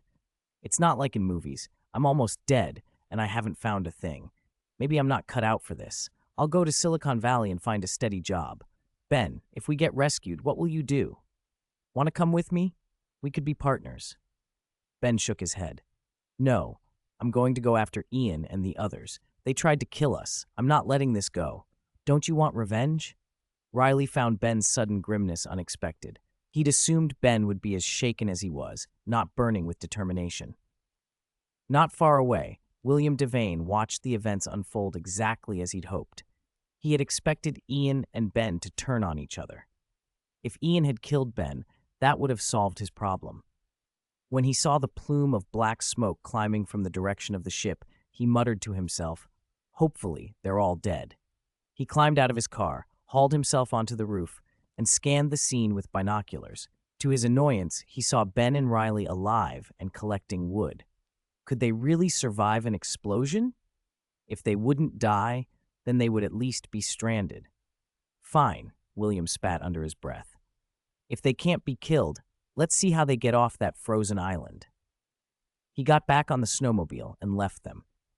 2 days later, he retrieved the ship he'd rented, returned to Barrow Point, and took the earliest flight to Washington, D.C. He planned to wait at the National Archives and spring a trap for Ian's group. He didn't realize, however, that Ben Gates might truly be the kind of hero fate favors. The crew of the ship Ian had rented had heard the explosion and, worried they might be implicated in something illegal, decided to return to the island to check on what had happened. First out of caution, then out of curiosity. They found Ben and Riley and rescued them. The crew demanded $20,000 in reward to take the two back to Barrow Point, but they obliged. As William's chartered plane was taking off, Ben and Riley were racing toward the airport. Less than 2 hours later, their own plane left Alaska. They arrived in Washington a day after William. Ben's hatred for Ian and his 5 companions deepened with every hour. After talking it over with Riley, he went straight to the Secret Service to report what had happened. They were almost immediately dismissed. Agents heard every kind of wild claim every day. Ben and Riley had no hard evidence, and their story sounded like a ramble. Worse, Ben's insistence nearly landed them in the mental ward. Riley, bitter, said, "I told you it would do no good. The Secret Service gets flooded with reports. We don't have proof. Why would they believe us? If I hadn't been quick, we wouldn't even have gotten away." Ben, "Now what do we do?" Ben looked at the Secret Service building, anger and helplessness warring on his face. Arresting Ian and his crew had consumed him, but with the service unwilling to act, he had to try another route. "Let's try the National Archives," he said. "Maybe we can convince them." "Fine," Riley replied weakly. He didn't have much hope, but they had to try. William, who had arrived in Washington a day earlier, relaxed into his plan. He decided that all he had to do was deal with Ian's crew and he could close the matter. Using a pretense of being an executive at a power company, he dove into the England Security Committee's databases to look into Ian and Shaw's family ties. He used that information to gain the trust of Shaw's wife and obtain Shaw's phone number. Then he texted Shaw, claiming his daughter was ill and that she needed to call him back. Shaw answered almost immediately. William feigned surprise and friendliness. "Good morning, Shaw. Is this a convenient time?" Shaw's voice was cautious. "Mr. Devane, how did you get my number?" William chuckled. "You're English. You don't hide. Your wife gave it to me. I was told you've been away for several days and they're worried. If you'd like, I can tell her you're safe." Shaw's skin prickled at the offer. He stammered, No need, thank you. What can I do for you?" William leaned on the friendly tone. "We're friends. Since I called, why don't you tell me what you're up to?" Shaw hesitated, then let out what he'd been biting at. "We're at Roundtree Farm outside Pittsburgh. Ian recruited a retired archivist security guard. We plan to enter the National Archives through the sewer system. We know the sewer's layout and patrol times. If we get in and out within 10 minutes, there shouldn't be a problem." "Excellent," William said. "Let me know when you're coming to Washington. As a friend, I'll be there to welcome you." "Understood, Mr. Devane," Shaw answered. William continued, gently urging Shaw toward a quieter life. "Maybe after this you should retire and spend more time with your family," he suggested. Shaw cursed silently, but went along. "I'll do as you say." After they hung up, William called his uncle Winston, the manager of the New York Continental Hotel, and asked him to find someone to follow Ian's group, someone ruthless, ready to kill them the moment they stole the Declaration of Independence. Half an hour later, Winston called back, gruff but obliging. "I've got a man for you," he said. "Send me the photos and details." William happily forwarded photos and information, including the note that Ian and his group would appear at the National Archives within days. He made it clear, his man should follow them, wait for the theft, and eliminate them. If the Declaration could be destroyed in the struggle, so much the better. Chapter 111. After everything was settled, William, exhausted from the past few days, collapsed onto the hotel's large bed. He called Ambrosio, talked with him for a long, sweet while, and finally fell asleep. The next morning he woke around 10, had breakfast, and in a good mood, set off from the hotel to visit some of Washington, D.C.'s famous sites. It felt wrong to come this far and not see the Lincoln Memorial, and while he was at it, he might as well stop by the National Archives to see the Declaration of Independence. Standing in front of the Declaration, William's thoughts drifted to the invisible text rumored to be on the back. He wondered whether his power could erase it. Once the idea took hold, it wouldn't let him go. He pressed his right hand to the bulletproof glass and tried to push his mental energy through the protective case. The display case, however, was vacuum-sealed and impenetrable. No matter how hard he concentrated, it was useless. He sighed and abandoned the plan to tamper with the document directly. He'd have to wait until Ian and the others stole it. Sensing that a nearby security guard had noticed him, William stood still for a few minutes, pretending to examine the somewhat blurred text, then shook his head and left the exhibit. As he stepped into the hallway, he caught sight of Ben Gates and Riley about to enter the room. He cursed under his breath. What were they doing here? Ben and Riley saw a masked figure blocking their way and looked up. Recognition registered on their faces. "God, what are you doing here?" Ben exclaimed. William grumbled inwardly that he might well ask them the same thing, but he forced a friendly smile and hugged them. "I came to see the Declaration," he said. "Are you guys here for it too? Where's Ian? Why aren't you with him?" Riley's cheerful face darkened at the mention of Ian. "Don't even say his name, William. Luckily you left when you did. Otherwise you'd have been trapped with us in the cold for a night." "What happened?" William asked, keen to know how they had returned from Point Barrow so quickly. Riley related their story, and William's mind spun. Could Ben really be one of those people who couldn't die? William didn't know then that if he met Ben again years later, he'd think the man had been kissed by Satan rather than God. For he plastered on surprise and searched for an excuse. "Sorry," he said awkwardly. "I did feel some tremors, but I didn't hear an explosion. Maybe because I had music on when I was driving the snowmobile. When the tremors started, I thought the ice was cracking. Some of the ice around me did break, and I panicked and drove the snowmobile back to the ship at full speed, then straight back to Point Barrow. If I'd been braver, maybe you wouldn't have been stranded overnight. Hearing that, Ben and Riley relaxed. In that situation, anyone might have fled, so there was no reason to blame himself. Ben put a comforting hand on William's shoulder. "It's all right, William. That's not your fault. If it were me, I'd have done the same. We're fine, aren't we, Riley? Don't beat yourself up." Riley, lacking in interpersonal subtlety, joined in, and William, who had been mortified, blushed genuinely. Part of him wished the two would drop dead, but their concern made him feel slightly guilty.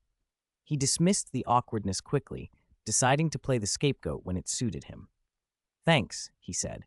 "To apologize and to celebrate your narrow escape, let me treat you to a big meal. There's a Michelin 3-star French restaurant not far from here. I ate there yesterday. It was amazing." Riley's eyes lit up. "Perfect. I love French food. Ben, shall we go now?" Ben smiled but shook his head. "Riley, remember why we're here. Let's finish the job first." "Right, business first," Riley agreed, then brightened as if he'd had a thought. "Ben, hear me out. When we were at the Bureau of Investigation earlier, they didn't believe us. What if William goes and vouches? He's a big name, a rich guy. He'd be more convincing than us." William was stunned. When had Riley grown so clever?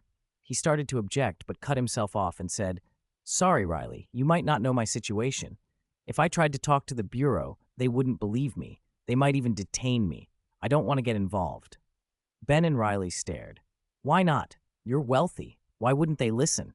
Are you after the Declaration?" They remembered then that William's family was also chasing the treasure and regarded him warily. William decided to come clean, more or less. "I'm a special consultant to the British Security Committee," he said. "It's an official registration here, too. Think about it. If someone with my designation steps forward, they might suspect ulterior motives. It could make things worse. Besides, I'm a billionaire, worth tens of billions. I have no interest in poking the United States. I won't get involved." The explanation was enough for the two inexperienced men. Riley erupted with curiosity. "Wow, you're a government consultant and rich? Do you have lots of agents doing covert stuff, like in the movies?"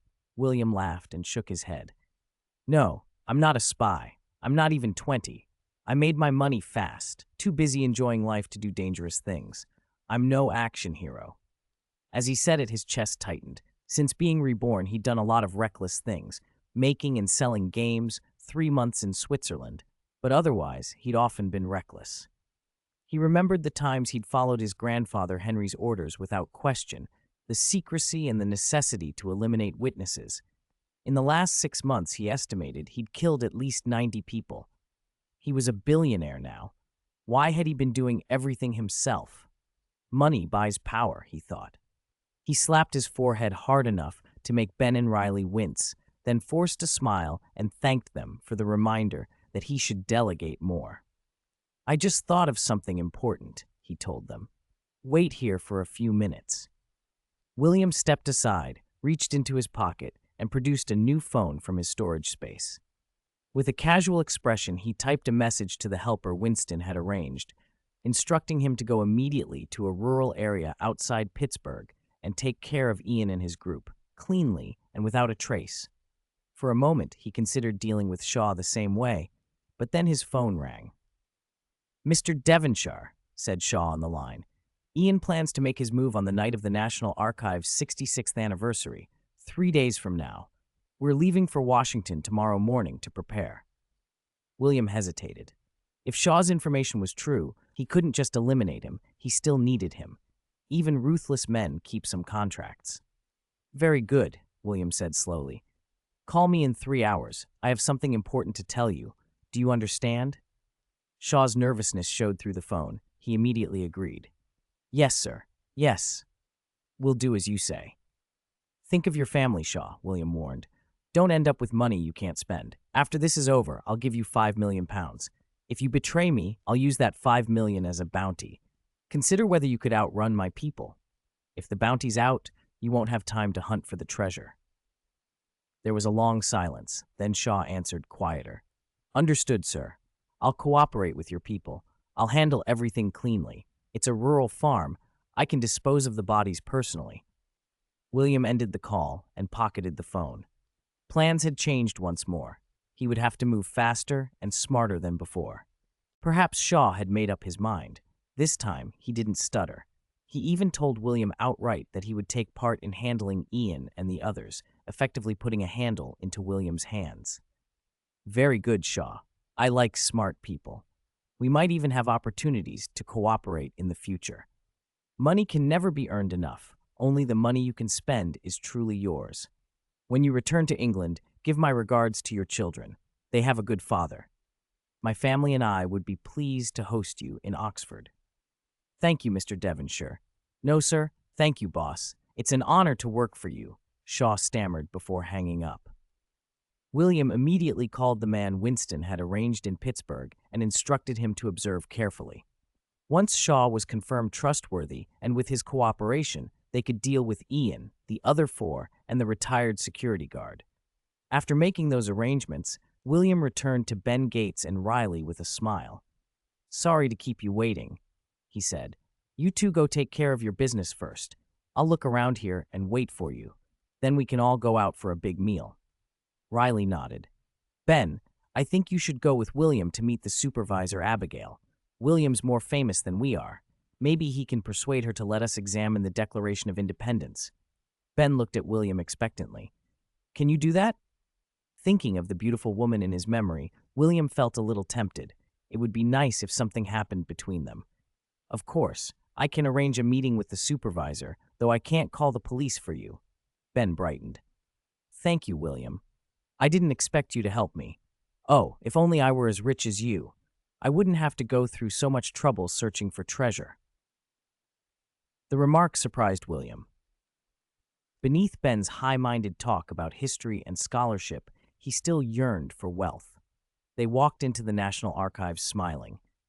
After William removed his mask, he was recognized at once. Goodness, are you William Devonshire, the billionaire? Joe Chopra asked. William flashed what he hoped was a charming smile. Hello, I am William Devonshire. Is Dr. Abigail in? Yes, she is. I'm Joe Chopra. I'll set up a meeting in about 10 minutes. William, could you sign an autograph? My daughter is a big fan. Of course. William took an unused notebook. What's her name? Tracy. She's 14. William wrote, wishing Tracy eternal beauty and happiness, William Devonshire. Joe thanked him and led them to the waiting area, poured coffee, and knocked on Dr. Chase's office door. While William sat on the sofa, thinking about how to ask out the woman from his memory, Ben picked up a brochure for the National Archives' 66th anniversary gala. After scanning it, he curled his lip and waved it in front of William. William snapped to attention and understood at once. During the gala, security would be stretched and the vault would be less closely watched. Ben wanted to use the event as cover to sneak in. William inwardly rejoiced. If the Declaration had to be examined up close and possibly have its hidden markings altered, then such an opportunity would be perfect. Joe returned. Mr. Devonshire, Mr. Smith, please follow me. The doctor is available now. William looked at Ben in surprise. Mr. Smith? Ben's face reddened.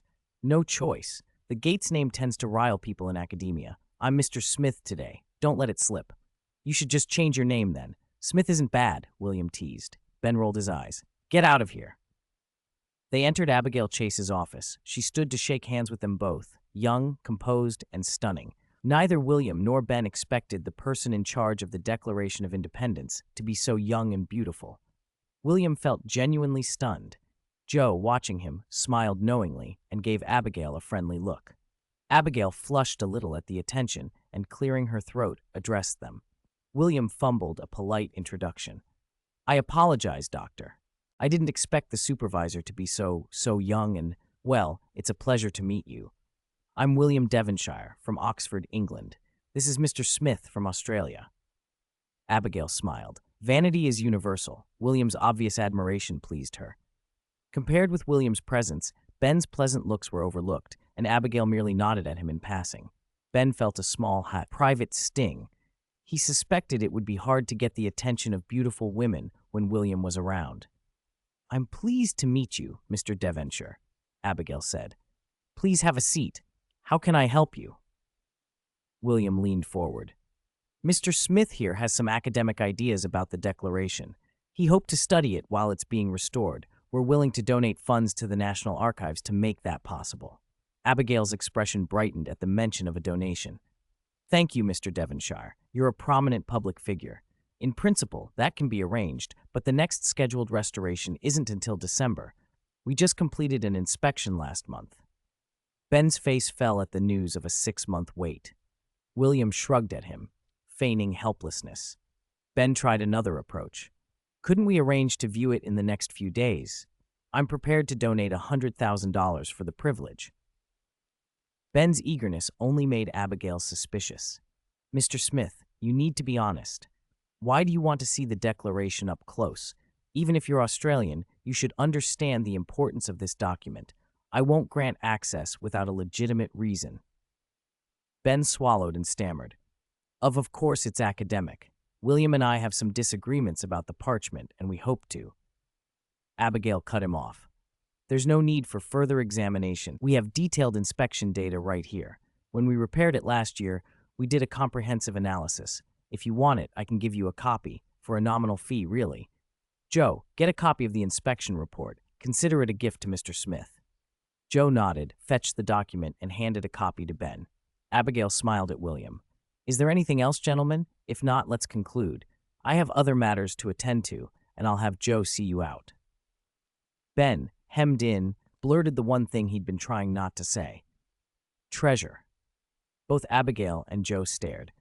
They had expected William, a wealthy financier, to be interested in philanthropy, never to be drawn into treasure hunting. Joe and Abigail exchanged incredulous looks. Abigail's face hardened. Treasure? What does that have to do with the Declaration? Ben tried to explain, but Abigail's gaze sharpened when she caught a name she knew all too well.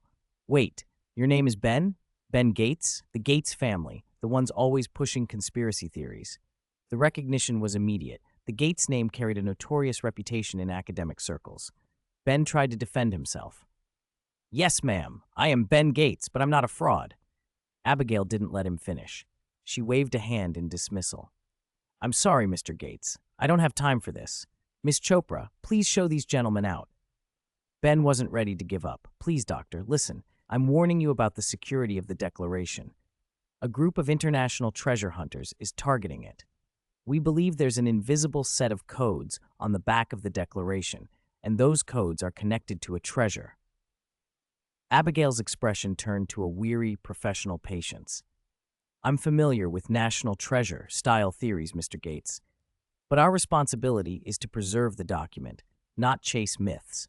I appreciate your concern, but I'm not going to indulge those stories. Joe, please escort them out. Joe rose obediently. William allowed himself a small look at Abigail, part admiration, part frustration, but he kept his distance. As they were led toward the door, the two men realized the challenge ahead. If they were to pursue whatever secrets lay hidden on the Declaration, they would have to do it without the cooperation of the archives, and without attracting the very authorities and scrutiny that would foil them. Chapter 113. Ben Gates moved to leave, but William stopped him. Ben, you should go and look for other solutions, William said. I still have a few things I want to discuss with Miss Abigail. Then he leaned in and whispered into Ben's ear, Don't interfere with me asking Abigail out, please, Ben. Ben ignored the whisper, pulled William aside, and hissed, Are you kidding me? William, don't forget your family's duty. You're descended from the Knights Templar, the guardians of the treasure. Can some pretty girl mean more to you than that?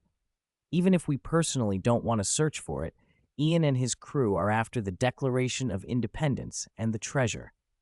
Are you just going to stand by and let them find it and get rich? William cursed inwardly. Of course he didn't value a woman more than a treasure. He had good reason to be bitter.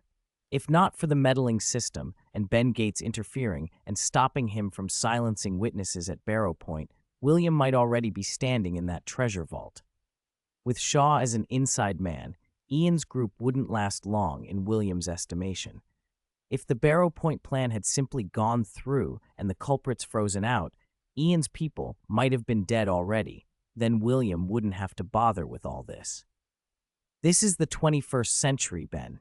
William snapped. The Knights Templar are long gone. I'm not going to guard some mysterious covenant. Who am I? I'm William Devlin, 20 years old, a billionaire and heir to an English earldom. I have plenty of beautiful women waiting for me. Even if I found this treasure, what would it change? It'd just add a few zeros to my bank account.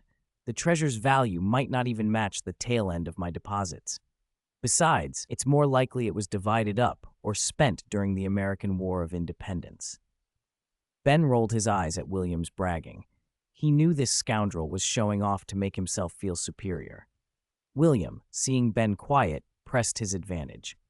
Think about a treasure that big. Wouldn't the founding guardians have left clues?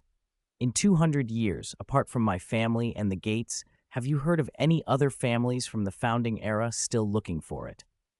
Ben thought and shook his head.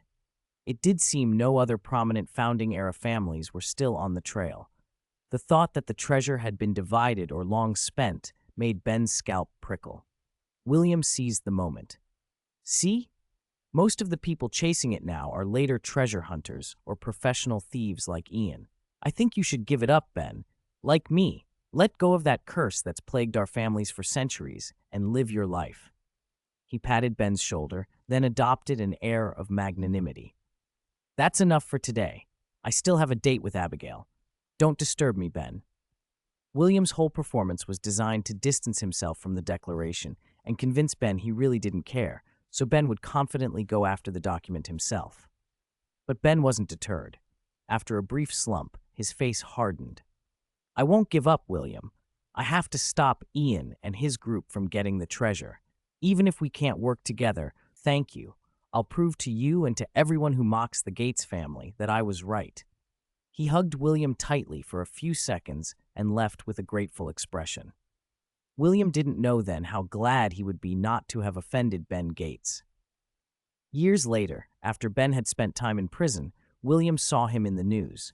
Ben had heroically saved a plane aboard which the police were also present, was pardoned by the American president, and went on to become a motorcycle stuntman.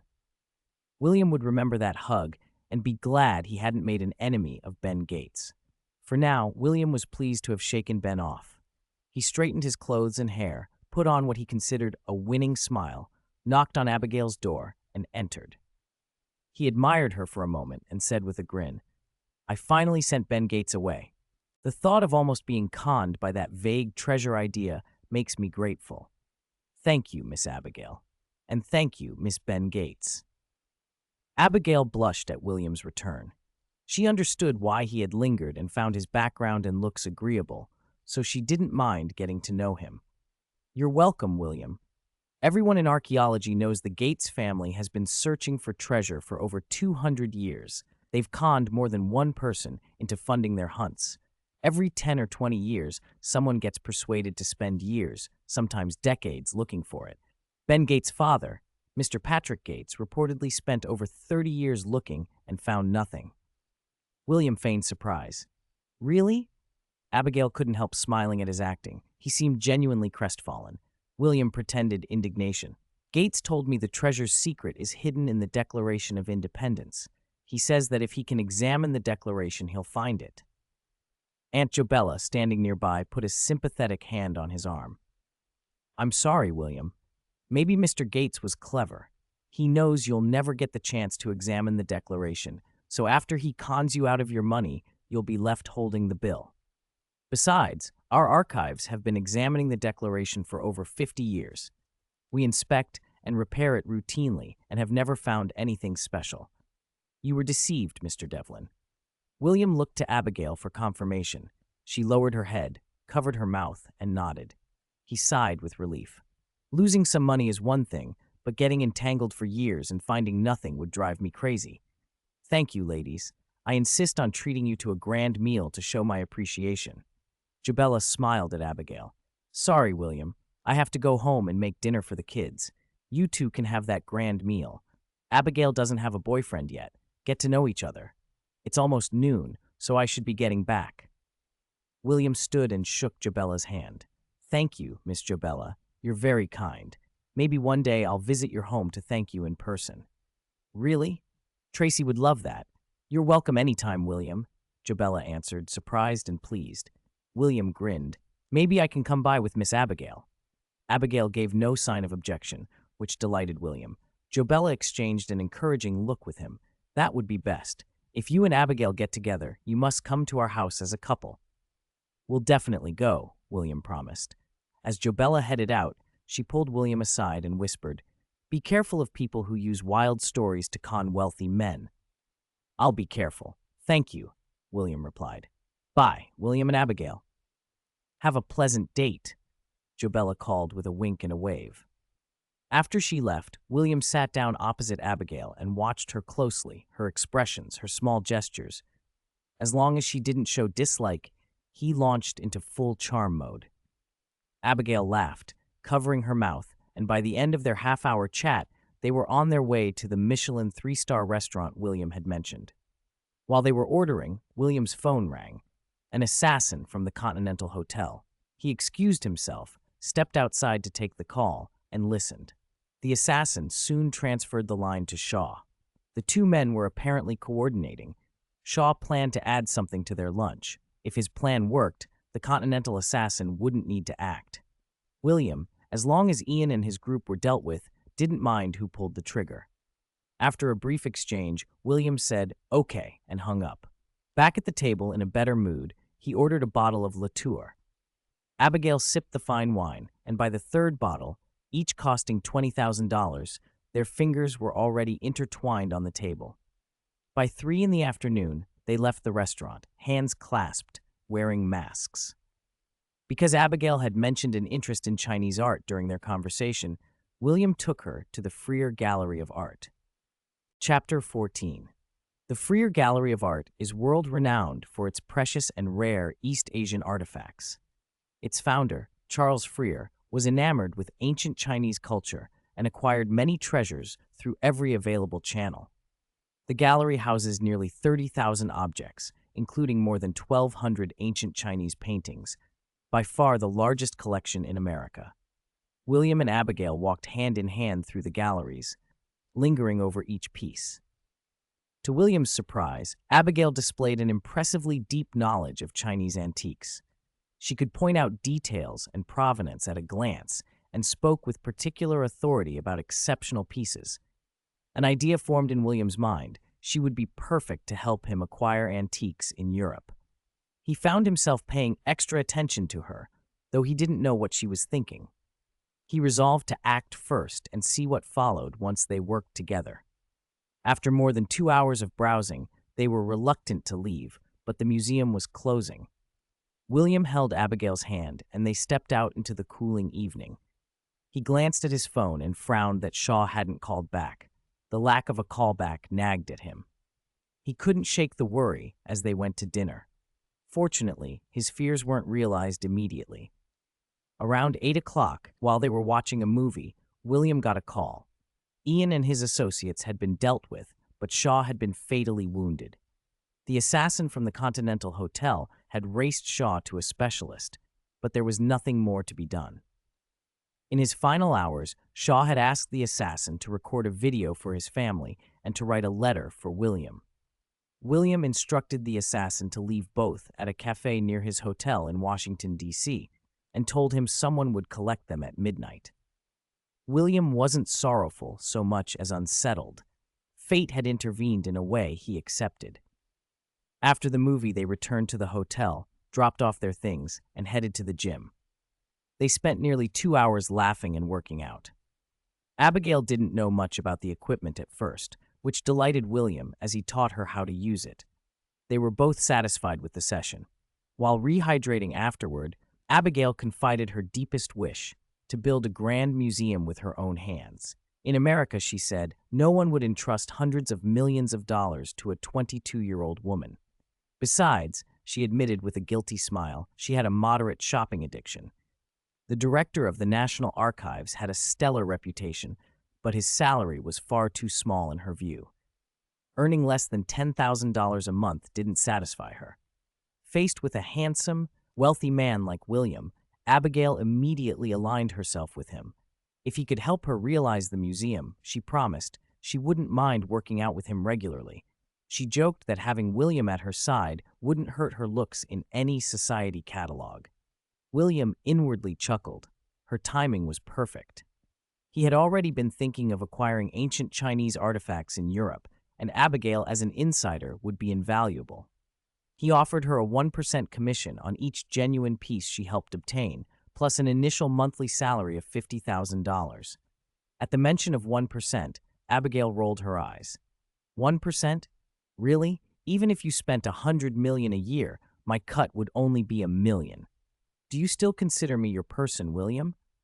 William ignored her eye roll and smiled. Of course, but everything needs a getting-to-know-you period, my dear. Once we trust each other more, your bonus will increase, I promise. They agreed the museum should be in Oxford or London, and that the core of its collection would be ancient Chinese artifacts. Both left the conversation happy. After settling matters, they ran on the treadmill for another 50 minutes, showered and turned in. Abigail fell asleep quickly. William checked his watch. It was nearly 11:30. He dressed quickly, pulled on a mask and a baseball cap, and left for the cafe where he had arranged to meet the assassin from the Continental. He sat outside with a latte and waited. As midnight approached, a tall, muscular man with medium-length hair in a black suit, white shirt, black tie, and black shoes walked toward him. For a moment, William wondered if he'd misremembered a film star. Then he recognized the man as John Wick. William dialed the number he had used twice before. A phone in the man's jacket pocket rang. John Wick glanced at William, scanned the crowd as if checking for threats, then came over, pulled out a chair, and sat. He handed William a bag without a word and stood as if to leave. "Wait," William said quickly, not willing to let him go so easily. John Wick paused, his right hand sliding to his jacket as if instinctively checking for a weapon. He looked down at William with a hard, warning gaze. After a few seconds, he must have decided William posed no immediate threat because he relaxed slightly. "The mission's done," he said. "Anything else?" "Yes." William gestured for Wick to sit and snapped his fingers at the waiter for a coffee. "I need you to stay in this city for a few more days. Keep an eye on 2 people. I'll give you their photos, XX Street, XX number." He handed over the pictures and the address. "And sit, at least have a cup of coffee." William couldn't resist asking something he'd been curious about ever since he'd first connected the man to the legend. "I've heard stories about the time you killed 3 men with a pencil. Is that true?" John Wick's posture stiffened, then he sat back down. "How did you know about that?" William gave a non-committal smile. "I have my sources." They were only a few minutes into the exchange, but William found himself oddly starstruck. He had seen the headlines, the rumors. He couldn't help asking one more thing. "Do you like dogs? Do you have one?" John Wick's face tightened. For a moment, he looked almost weary. Then he answered flatly, "No, I don't. And please, honor our agreement. I took care of Shaw. Let his family have peace." He stood up, signaling the end of the conversation. William watched him go. As John Wick walked away, William thought he detected something else beneath the assassin's hard exterior, an untapped tenderness waiting for the right person or thing. He smiled softly. "We'll meet again, buddy," he murmured. He left a $10 bill on the table. Then, holding the small bag Wick had handed him, he used his mental faculties to sweep the area and ensure no one followed him. Satisfied there was no tail, he returned to the hotel. Abigail slept soundly when he checked on her. William poured himself a large glass of whiskey, sat at the desk, and cradled the bag. He could already guess what Shaw had wanted to say. He drank half the glass in one swallow, his eyes shining with a curious light as he braced himself for whatever message lay inside. Chapter 115. Xiao, Baldy Xiao, was the first to die under William's orders. William felt no regret. If anything, he was quietly pleased. The treasure Xiao had died for was worth far more than the man himself. As the thought crossed his mind, a small alarm went off in his chest, and irritably he drained the whiskey in his glass. He'd promised himself he wouldn't become so cold-blooded, yet when he'd sent Xiao on the job that morning, he'd secretly hoped for this outcome. He reflected on himself for a few seconds, then opened the note Xiao had left. The letter was brief. Xiao asked only that William honor their agreement and provide for his family, that his sacrifice not be in vain. There was no explicit demand for money. William read it twice and still felt annoyed. He didn't trust me, he muttered. No mention of money at all. Did he think I'd renege? Or worse, that I'd silence his family for £5 million? After a string of curses, and to avoid future complications, William still took the small camcorder Xiao had left and watched the footage with professional care. Satisfied there were no obvious threats, he removed the memory card, then called the hotel front desk and asked them to send him a replacement. He edited the footage, cutting out certain words and images he felt Xiao's family didn't need to see. When the edits were done, he sat back and considered how best to deliver the message and the money. John Wick had a reputation for being cold and lethal, but he was a man of his word. Entrusting the task to him would be safer than using any one of William's own men. William sent Winston a brief message. Check your mail. He shipped the edited memory card to Winston by express delivery and transferred £5 million into the secret account Winston had provided. Then he texted John Wick the arrangements. Seconds later, a single-word reply flashed on his phone. Thanks. William grinned at the curt reply, poured himself another glass of whiskey, and enjoyed it. Night came, and he slept holding Abigail. The next morning, Abigail was up early and roused him. Still half asleep, William fumbled for his watch and complained, Abby, what time is it? Aren't you working for me? Why are you up so early? Abigail, already dressed, had kissed his cheek apologetically. I can't slack off yet, darling. I'm giving notice, but I've promised to see this week through. The Archive's 66th anniversary gala is the night after tomorrow, and I'm helping the director host it. I'm off to work now. How about you come with me tonight to try on dresses, my dear boss? Try on dresses. William immediately sat up. Is your dress ready? Where did you order it? I'll need to inspect it thoroughly. She smiled at him, a little mischievous. I'm not wealthy, she said. I could only afford an ordinary private tailor. Boss, do you want to pick my dress yourself? Of course. William pulled on his pajamas, grabbed his phone, and dialed his private client manager at the Swiss bank. Felix, I need the latest women's dresses, jewelry, and handbags. Louis Vuitton, Chanel, Gucci, Dior, Burberry. Arrange it.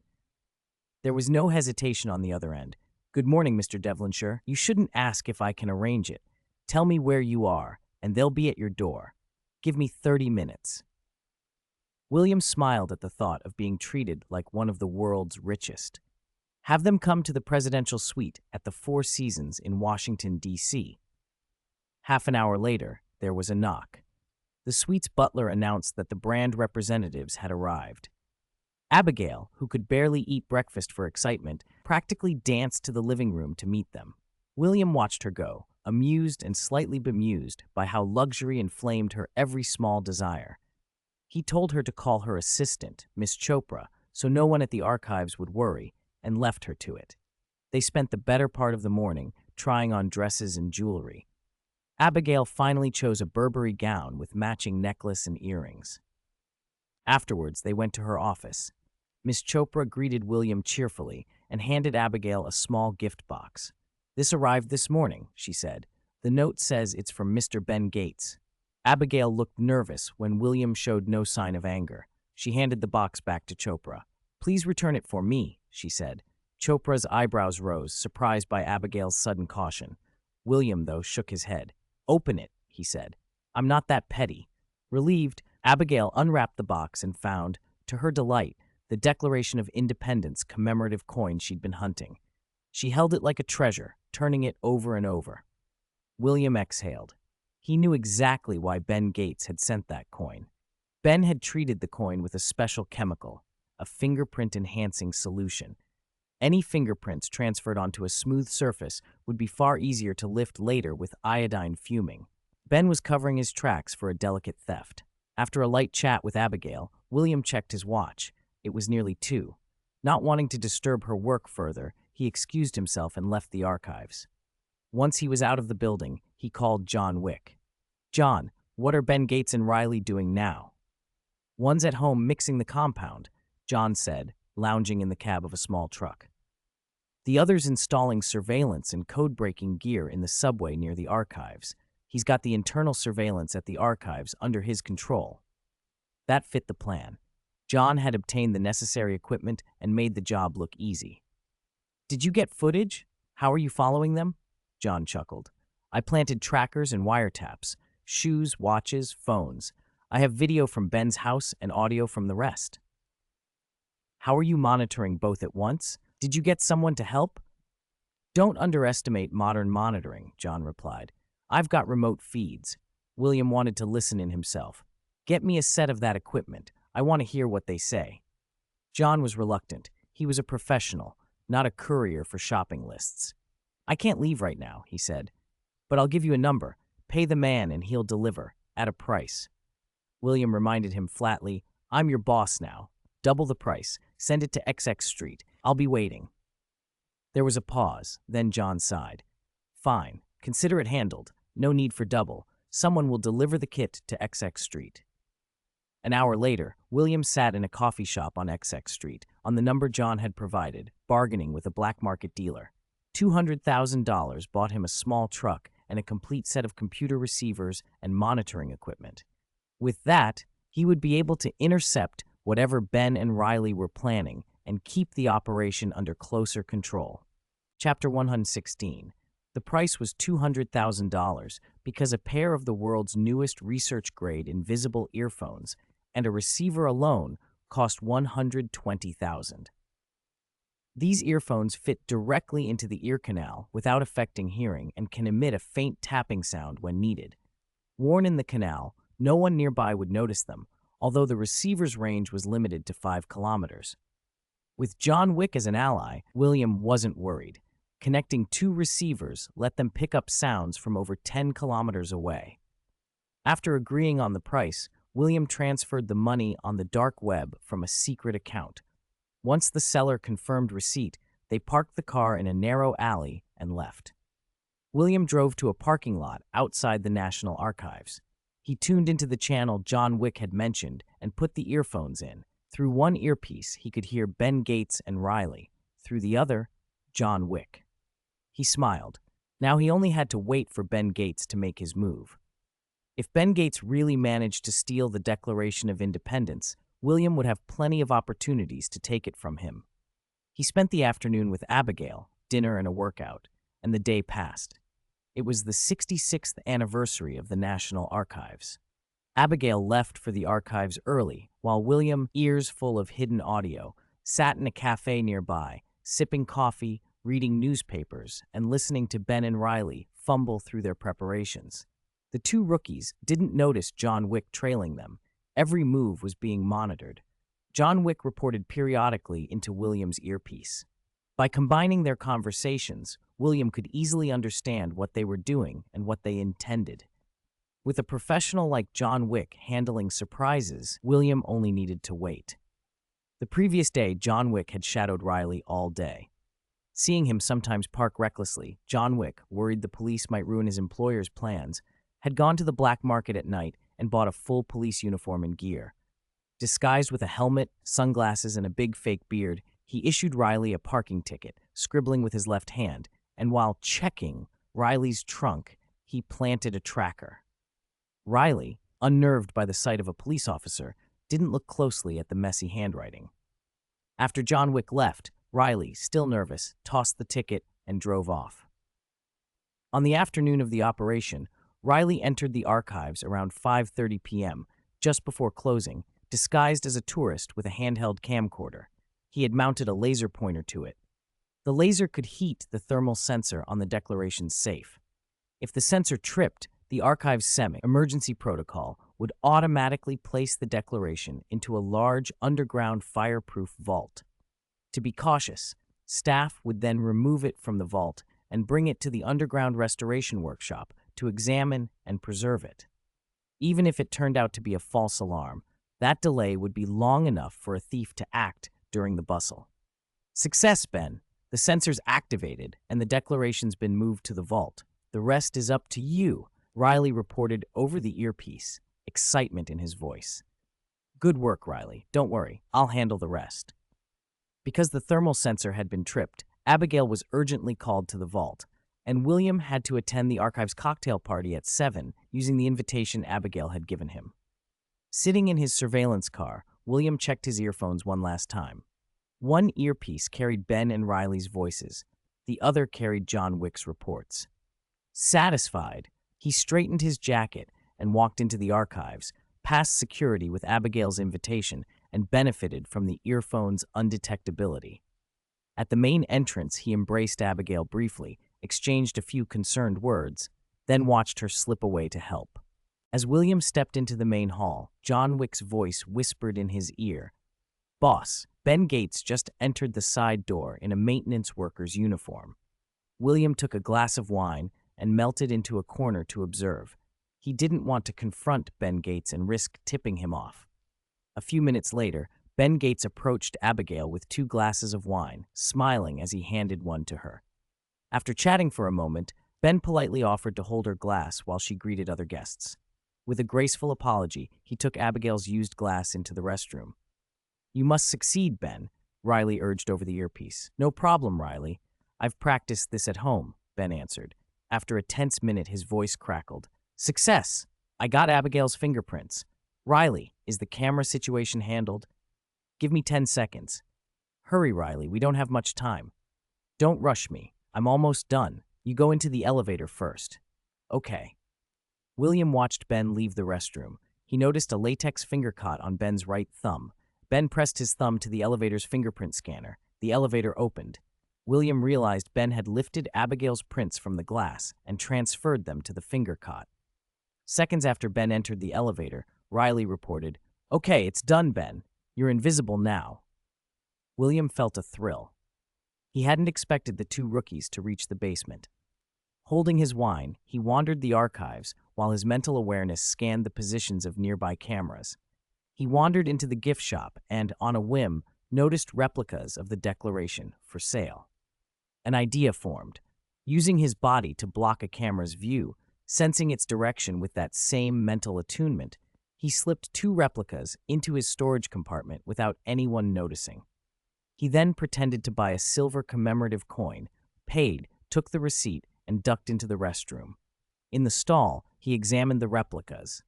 They were well made. He peeled off the labels, returned the replicas to his storage, and left the restroom with a smile. When Ben's elevator reached the basement, he reported, "Okay, I'm at the entrance to the restoration room. What next?" "Use the blacklight to see which keys on the keypad have been pressed," Riley instructed. "I have a program that can crack the password." Ben used a blacklight and revealed several fingerprints on the keypad. "The pressed keys are AEFGLORVY, he read. "Those letters can form over 100 words and phrases. I'll run the list for you," Riley said, and began reading options aloud. Ben dismissed several until he said, "No, it's Valley Forge." A few seconds later, William heard the soft electronic click of the door unlocking. He allowed himself a private laugh. If he'd been the one trying the puzzle, he might never have guessed the answer. Wordplay like that required cultural familiarity he didn't fully possess.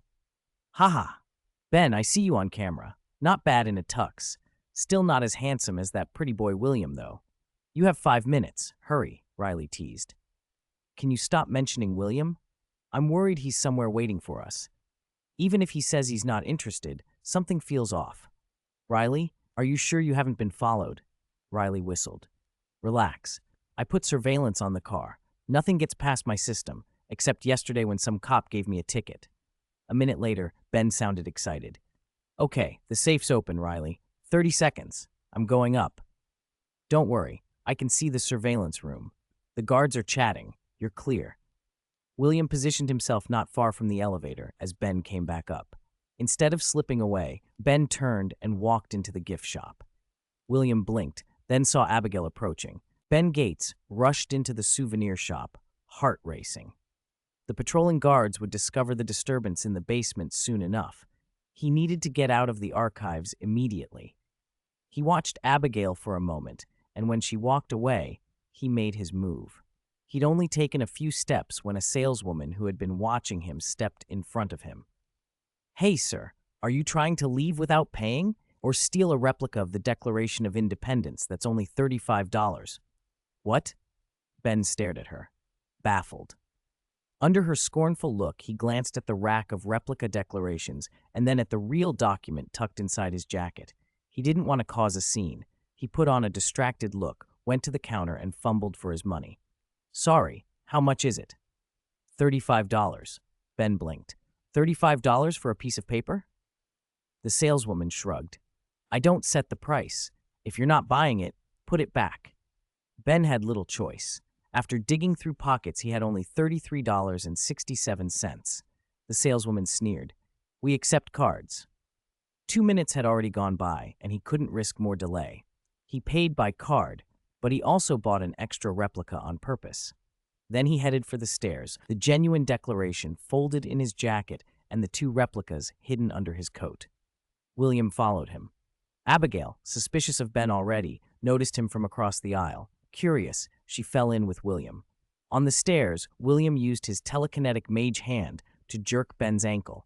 Ben stumbled and fell down the last few steps. William grinned at his own trick, intending to switch the real document for a replica while Ben sprawled. But before he could, he heard the click of heels. Abigail was approaching. A quick mental scan told him she'd seen something. He looked up and caught Abigail watching from the aisle. "Damn," William muttered. He couldn't risk Abigail's attention turning to him. When Ben picked himself up and hurried toward the side door, William let Abby follow. If he tried to stop her, she'd only grow suspicious. Besides, he figured, once the basement alarm sounded and the archive was sealed, they could worry about the fallout. Right now, the priority was getting out. Outside, Ben spoke quickly into his earpiece. "I'm out. Start the car." Riley's voice came back, relief in it. On it, he started the engine and then blurted, "Ben, William's following you. Get in the truck. There's a girl following you too." Ben shoved the genuine declaration into the back of Riley's pickup while using the tailgate and the open door to shield the motion from William and Abigail. He turned back, holding one of the replicas in plain view and smiling as if nothing was amiss. "Hey, William, Miss Abigail, what a lovely party. Why don't you stay a little longer?" William forced a smile. He'd sensed the real document go into the truck. Abigail, closing the distance, saw something tucked into Ben's jacket and froze. Then recognition lit her face. "Oh my God, you really stole the Declaration of Independence." Abigail backed away a few steps, panic in her voice. "Guards! Guards!" Her shout startled Ben and Riley. Ben lunged to stop her. William, who'd been tracking the real declaration with his mental abilities, used the confusion to act. With Ben and Abigail distracted and Riley in the driver's seat, William covertly reached into his storage space and tossed a replica at the open truck bed, dropping it near where Ben had put the real document. He was about to use his power to fling the genuine piece out and retrieve it when Riley suddenly stepped out of the truck. William worried Riley would see him reach toward the papers, so he quickly and silently slid the real declaration out from the truck into the street beneath the vehicle. The whole maneuver took only a couple of seconds. Then William moved in, covering his concern with an exaggerated show of outrage. "Ben, calm down," he scolded loudly, then stepped forward and embraced Ben as if to reassure him. Abigail, delighted and distracted, snatched the replica from Ben's hand in the hug and bolted, shouting for the guards as she ran. "Let go of me, William," Ben shouted, furious. "You let it get taken back. Everything was for nothing. Get away from me." William let him go, stepping back with an expression of wounded shock while making sure his hands and clothes were visibly empty. Ben, convinced he'd driven William off, ranted a moment longer and then turned for the truck. "Ben, hurry," Riley warned. "The alarm's going off." As Ben moved toward the driver's side, Abigail ran to the side door of the archive and yelled, "Stop them, William. If the police come, we'll all be suspects." That was exactly the cue William wanted. He pretended to be jolted and chased after the truck, slapping the rear door as it pulled away. Riley, eyes on the road and not watching William, floored the accelerator. The truck leapt forward, lightly clipping William. He stumbled, fell onto the street, and rolled over the object he'd briefly pushed under the vehicle. While he lay there, William quietly tucked the genuine Declaration of Independence into his storage space. After a few seconds, he got to his feet, brushed off his hands and clothes, and put on a look of wounded heroism. Abigail, rushing back, fawned over him. "Are you okay, darling?" she sobbed. William feigned pain and then relief. "I'm fine. Just scraped a knee. Don't worry." Let's get the declaration back. When the police get here, we can clear this up." Abigail burst into fresh tears and clung to him. Together, they walked back into the ballroom with several arriving security guards who had recognized Abigail and moved to escort her and William back inside. Abigail thrust the document she'd snatched into the curator's hands. Everyone breathed as though a crisis had been averted, until a sharp-eyed official peered closer. "Curator," he said, "suspicious. This one looks wrong. It's too new." Hands trembling, the curator and another official unfolded the paper. Before they'd even opened it halfway, the little square of a QR code stuck to the replica flashed in the light. A collective gasp rippled through the room. They had been given a fake. William watched the scene, barely containing his satisfaction. Ben Gates, now out of sight and speeding away, would be the obvious scapegoat. Once he was gone, who would listen if he protested that what he'd had was a fake? William forced his face into the same somber grief as the others, hiding the triumph that wanted to spill out. Abigail's renewed sobbing helped. He lowered his head, wrapped an arm around her, and pretended to console her, while inside, he could hardly stop himself from smiling at how neatly things had turned out. Chapter 118: Cooperating with the Investigation. William fought to keep from laughing as he tried to think through the night's events and find a loophole. There were none. The rest was straightforward. The investigative bureau would be on its way, and he needed a plan. For a moment, he toyed with a devious idea.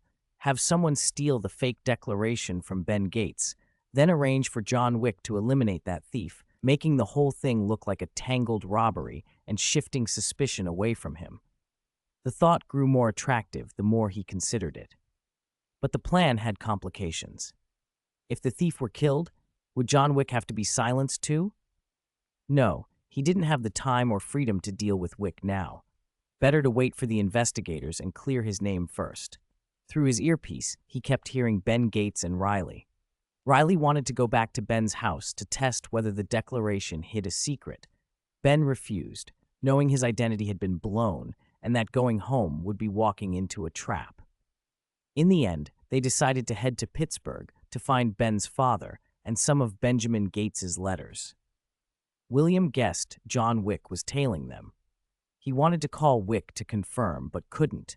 There were too many people around, and his microphone had been left in storage after security. Instead, he tapped his earpiece a few times. Seconds later, Wick's voice came through. "Boss, I've caught up with Ben Gates. What's next?" One tap from William, and Wick asked for clarification about the code. William tapped again. Wick replied, "Understood, following." Minutes later, detectives swarmed the archives and sealed the place off. A man in his 50s or 60s climbed onto the stage and announced, "Ladies and gentlemen, I'm Sadusky of the Washington, D.C. Secret Service. A special incident occurred here tonight. No one may leave. We will protect your personal safety. Please cooperate." William was surprised to see it was the Secret Service and not the Investigative Bureau. His surprise deepened when he recognized Church, the bald man who had worked the Black Mountain case with him. How had Church shown up here? Church stepped onto the stage, scanned the crowd, and quickly found William standing amid the guests, holding a beautiful woman. He smiled and exchanged a few words with Sadusky. A couple of agents walked over to William. "Mr. Devane, come with us," one said. "The Secret Service needs to speak with you privately." After Sadusky finished his announcement, he gave Church a look. Church nodded almost imperceptibly, then smiled at William. "William, long time," he said. "Didn't expect to see you here." William returned the smile and shook Church's hand. "Likewise, I left Black Mountain without saying goodbye and regretted it. Good to see you again." They exchanged small talk for a moment before Church cut to the point. "Why are you here? This doesn't strike me as your kind of reception." William nodded toward Abigail a few feet away, eyes wet. "You're wrong, Church. I'm very interested. She's a specialist in artifacts from the great celestial dynasty." Church's look turned playful. "That girl? You have a girlfriend, don't you? The model. What was her name? You're shameless." "No, Abby's my new assistant. I'm hiring her as an acquisitions assistant and curator for my private museum," William protested quickly. "She's a scholar of celestial dynasty pieces. I pay her $50,000 a month." Sadusky and Church exchanged looks, visibly irritated by what they took as William's flippancy. Sadusky immediately ordered Abigail to be questioned to verify William's story. Then he turned back to William. "We'll need your cooperation. You're restricted from leaving the country. Hand over your passport." William's smile faded a touch. "I have diplomatic immunity," he said smoothly. "If you need my passport, speak to the British Foreign Affairs Director. Also, if this is a formal interrogation, I'd like my lawyer present." Sadusky and Church's expressions hardened, but William added, "I will cooperate, as an ally or friend. If I'm treated as a suspect, I'll insist on legal counsel." That was enough to soften them. Their main objective was recovering the stolen declaration. They didn't want a diplomatic incident. Sadusky agreed. "All right, Mr. Devane, thank you for cooperating. Until your name is cleared, you are restricted from leaving. Any questions?" "No," William said. He produced a normal phone and handed it over. Sadusky waved him off and confiscated it, directing agents to check his recent calls. Luckily, it was only his everyday phone. His secret phones were all in storage, and he destroyed or discarded prepaid cards after each use. Sadusky then used the number on William's phone to call the British Embassy. He spoke with the Foreign Affairs Director, explained the situation, and then handed the line to William. The director outlined William's rights and said he would request authorization from the Secret Service to protect them. Then, in a moment of ridiculous normality, the director and William chatted about meeting for golf in London once this was all over. Sadusky and Church listened, inwardly muttering about how troublesome rich people could be, then went back to business. "Tell me about the thief," Sadusky said. "How did you discover the theft, and how did you retrieve the fake declaration?" William told them everything he could verify, how he'd met Abigail, his encounter with Ben Gates in Bar Harbor, and the clue pointing to the declaration, how the discovery had forced him to abandon his treasure hunt, how he persuaded Ben to give up the hunt in Washington, and how he and Abigail had ultimately acquired the replica. It was the sort of narrative that could be checked. One of Sadusky's agents slipped a whisper into his ear, and Sadusky compared what he'd heard with William's account. He felt a measure of relief. If William wasn't involved, he was confident they could catch Ben Gates within 3 days. They led William and Church to the archive's surveillance room. On the monitors, footage showed Ben Gates being called over by a salesperson and buying 2 copies of a declaration with a credit card. The replica William and Abigail had later recovered. Another camera at the side entrance captured William and Abigail retrieving the replica. Seeing the footage made William's heart race. He felt sweat prick his back, but he kept perfectly still with Church watching him. The footage stopped during a crucial moment. When the declarations were swapped, Riley's car had blocked the camera's view. More importantly, when William was struck by the car, he fell and landed directly over the real declaration. He then stowed it in his storage compartment. The visible footage only showed him on the ground for a few seconds before getting up and brushing himself off. In other words, the tapes showed no clear evidence that William had handled either the real or the fake declaration in a way that implicated him. Sadusky relaxed a little. With the souvenir shop purchase traced and the surveillance showing Ben Gates' involvement, he felt they had a lead. Church, however, watched William with a different look, quiet wariness. He knew William's talents. That knowledge left a small, persistent doubt in his mind. Chapter 119. William flinched at Ben Gates' theatrical arm wave and kept retreating, which made Church suspect that William already knew the real declaration was in that car when Ben and Abigail had been entangled. Church cut the footage and told the security team, "Play the previous video again." Sades's heart leapt. "Church, what did you find?" he asked. Church shook his head. He wasn't ready to make a call yet. He focused on the screen. Sades didn't interrupt. He ordered the text to slow the playback down repeatedly. By the time the footage showed William walking behind the car, the video was slowed more than 10 times. William had only stood behind the car for 2 seconds. The recording didn't show him touching or taking the declaration, which left Church frustrated. Had his hunch been wrong? "Did you find anything?" Sades asked, anxious. Church glanced at William, who looked calm and composed. He saw no sign of unease and admitted, "No." Sades scowled and berated his men. Why didn't our Secret Service have any intelligence on this? You failed in your duty. An agent hesitated, making a soft noise. Sadas fixed him with a stare. Agent Hunter, speak up. Hunter fumbled, nervous. Sir, we did get an alarm the day before yesterday. Someone reported that someone was going to steal the Declaration of Independence. Sadas seized on it. Do you have the informant's details? Hunter swallowed. We thought it was nonsense at the time, sir, so we didn't make a file. Said's face went crimson. Do you still think it's nonsense now? Is that all the information you have? If I find out you lied or hid anything, I'll have you thrown in the darkest cell. Sweat beaded on Hunter's forehead. He jabbed a finger at the screen. The person who called was this man, he said, pointing to Ben Gates. Sades grabbed Hunter's arm. Continue. When Ben Gates and another person came in to report, they said a group of Englishmen, one named Ian, would steal the Declaration. Englishmen? Sads turned to William. Are these your people, Mr. Cavendish? No, William said quickly. I don't know them. Ben Gates and those people were working together. I didn't know them beforehand. Sads looked surprised. Ben Gates has been in contact with them before? William seized the moment to muddy the waters. Of course, that Ian fellow is Ben Gates's financier. I heard from Riley they've been partners for 2 years. Look into that. Sads nodded and barked orders. Did you hear that? I want a full dossier on Ben Gates for the past few years. Find his address and his immediate family now. A nearby female agent spoke up. We've already got Ben Gates's address and have sent officers to check it out. We should have news in a few minutes. Sadas didn't hesitate. If Ben Gates has accomplices, those officers could be in danger.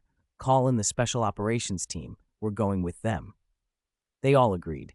If Ian's men were at Ben Gates's house, a routine raid could become deadly. Understood. I'll call in the Special Ops now.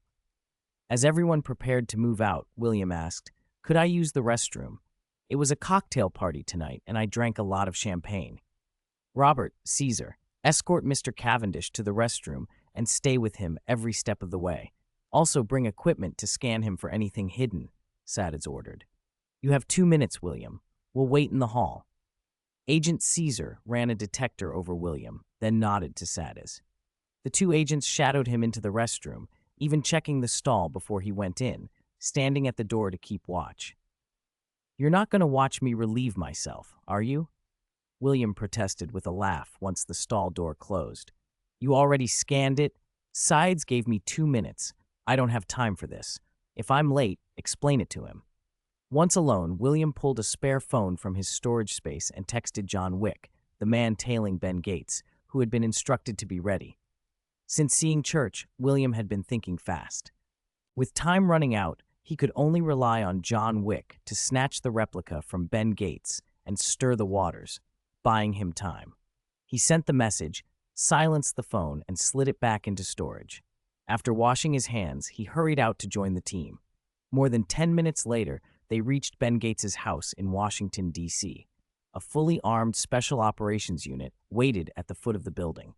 After a quick briefing and a rundown of the potential risks, a 12-man team advanced according to protocol. Minutes later, Church's walkie-talkie next to William crackled, all clear. Church swore under his breath. Ben Gates and his people weren't there. Inside Ben Gates's home, William's eyes widened. Look at this, he said. He was really planning to steal the Declaration. There's detection equipment, a dust-free setup, EDS gear, an air particle filtration system, and what are these? Lemons. He held up the lemons and then smiled. Ben Gates is a genius. He planned to use citric acid. The agents exchanged puzzled looks. William elaborated. What was the Declaration written on? Parchment, Church said. Exactly. 200 years ago, parchment was treated with lime water, alkaline, to remove hair and grease. Citric acid neutralizes that alkalinity, and with heat, you can bring out hidden texts without damaging the paper. Simple, effective. He watched Lily, the only female agent present, wearing gloves as she picked through a stack of documents. What are those? Lily glanced at Sads. He nodded, and she explained. Scanned copies of letters Benjamin Franklin supposedly sent to the New England Courant's editor in 1722, under the name Silence Dogood. She searched the database on the computer and continued. Turns out those were penned by Benjamin Franklin when he was 15, using the Silence Dogood pseudonym. Sades put on his glasses and examined the scans. Why would Ben Gates keep these here? He asked. No one had an answer. There was no immediate link between those letters and the declaration. Seeing everyone stumped, Sades looked at William. William shrugged. I'm no historian, but can I take a look? Maybe something will jump out at me. Before Sades could hand them over, Church cut in sharply. No, you can't. William has an extraordinary memory. He can remember documents after one glance. I don't know what those letters are for, but we can't let him see them. Right now, it's looking like the Templar treasure might be real. Ben Gates wouldn't risk this otherwise. And even if we can't find it immediately, as long as the treasure is in America, that changes things. Don't forget William is English. Sades, who'd long heard masonry legends and rumors about hidden treasure, felt a new unease. Nothing concrete had ever surfaced about the treasure's location, but Ben Gates's desperation made him suspicious. Church's point carried weight. You're right, Church. He turned back to William. You seem keen to see these letters. You must know something. Tell us. William rolled his eyes at Church. Of course I know things, but why should I tell you? What's in it for me? Sades, sensing William's reluctance, changed tack. Have you located Ben Gates's relatives yet? Start with his parents' home. He might try to head there. Chapter 120. Got it, sir. Ben Gates' parents divorced years ago. His father lives in Pittsburgh. His mother, Victoria, is in New York.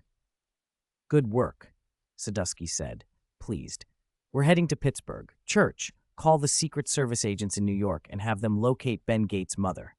Church nodded. Will do. All right, everyone, move out. I have a hunch Ben will go to his father's house. Sadusky clapped his hands. Let's go. We're already an hour behind him. He could be there already. William, walking beside Church, leaned in and muttered, That's shameless. Thanks, you too, Church shot back with a smile. William's smile faded into a more serious look. Why not call the Secret Service or the Bureau in Pittsburgh? It took an hour to find the Gateses' addresses. You agents tend to be better at overseas ops than domestic ones. Wouldn't the Bureau be faster on U.S. soil? Church glanced around and lowered his voice. No one knows the Declaration of Independence was stolen yet. Nobody at the top will go public. They'd be torn apart in the press, and the director would be blamed. If the director falls, our bosses will be in trouble too. So this has to be quiet. As for the Bureau, their relationships with certain people, you read the papers. It's complicated. Fine. I don't care about the politics, William said. I'm worried Ben will slip away before we get there. He sounded worried, but was secretly pleased. He'd hoped Church's team would lead them to Pittsburgh. It took the convoy about an hour and a half to reach the house. Several cars, slow and cautious. An hour earlier, Riley had parked in front of an ordinary two-story wooden house and checked the perimeter. Looks clear for now, Ben. I don't think the Secret Service has this address yet. Ben Gates nodded. Riley, pull up to the side wall. I'll get out and check. Ben didn't notice the black van parked a few hundred meters down the street, nor the pair of keen eyes watching them from inside. The van's occupant wore an earpiece and could see and hear everything Ben and Riley did. After Ben confirmed there was no ambush, he relaxed and walked up to the door. He pressed the bell. The door opened, and an old voice called, Hey, Ben. Good evening, Father, Ben said. Patrick Gates looked at his son's face and scowled, more annoyed than angry. What brings you here, Ben? Looking for the treasure again? If that's all, you don't need to come in. I've told you everything I know. Don't bother me with that nonsense. Ben reached out and stopped his father from closing the door. Wait, Dad. I found the Charlotte. It's a ship. I dug it up myself. What? Patrick's voice trembled with sudden excitement. You found it? The treasure? Ben hurried to calm him. Not exactly. Calm down. Let's go inside. Come on in then. Patrick stepped aside. Unnoticed, the man in the van who had been watching them got a text message. He had been waiting for a chance to get his hands on something Ben carried. He slid a 1911 from under his jacket, checked it, and drove around to a quiet side street. He put on a hood and gloves and moved toward Patrick Gates' house under cover of night. Once inside, Ben and Riley sat. Patrick, practically bursting, asked, You really found the treasure, Ben? Ben looked down guiltily. I'm sorry, Dad. I said I'd found the Charlotte, but there wasn't treasure on it, only a snuff bottle.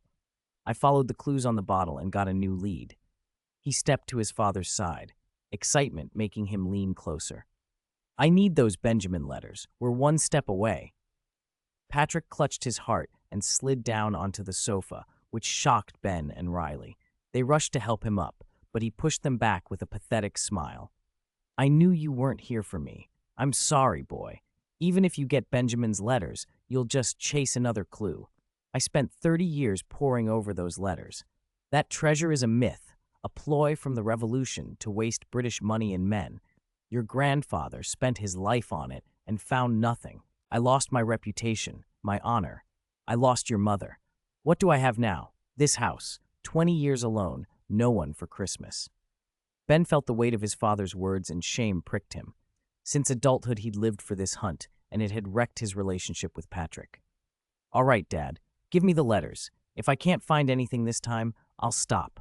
I'll go live a quiet life. I'll find Mom in New York and come spend Christmas with you. I'm sorry.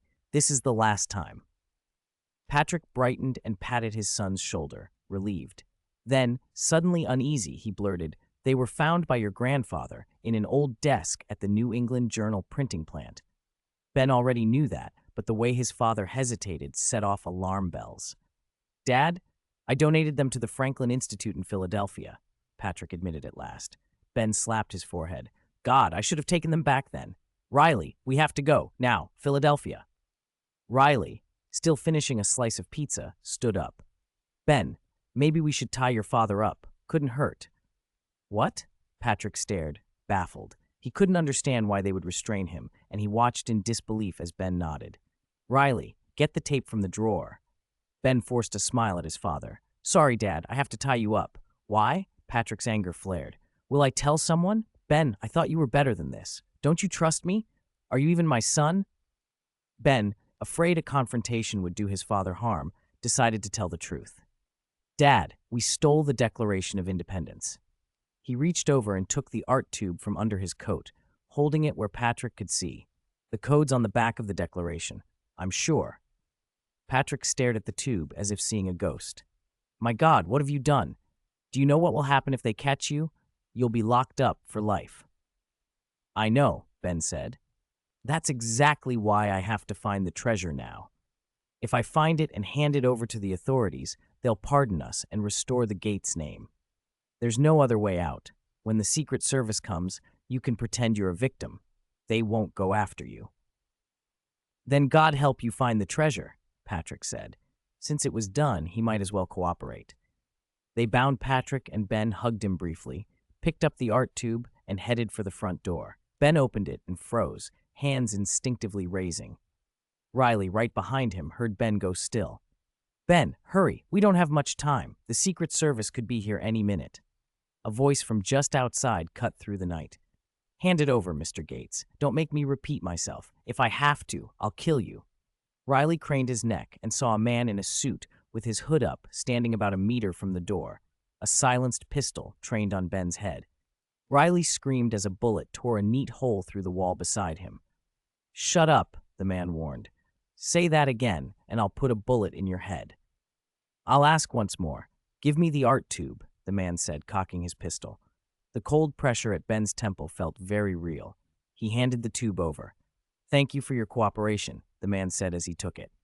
"I'm not here to kill you. Now step back inside slowly." Ben and Riley, with the gun still on them, could only obey. They retreated into the living room. Patrick, bound and bewildered, watched as his son was forced back at gunpoint. "Sir," Patrick blurted, panic in his voice, "we'll do whatever you want. Just please don't shoot."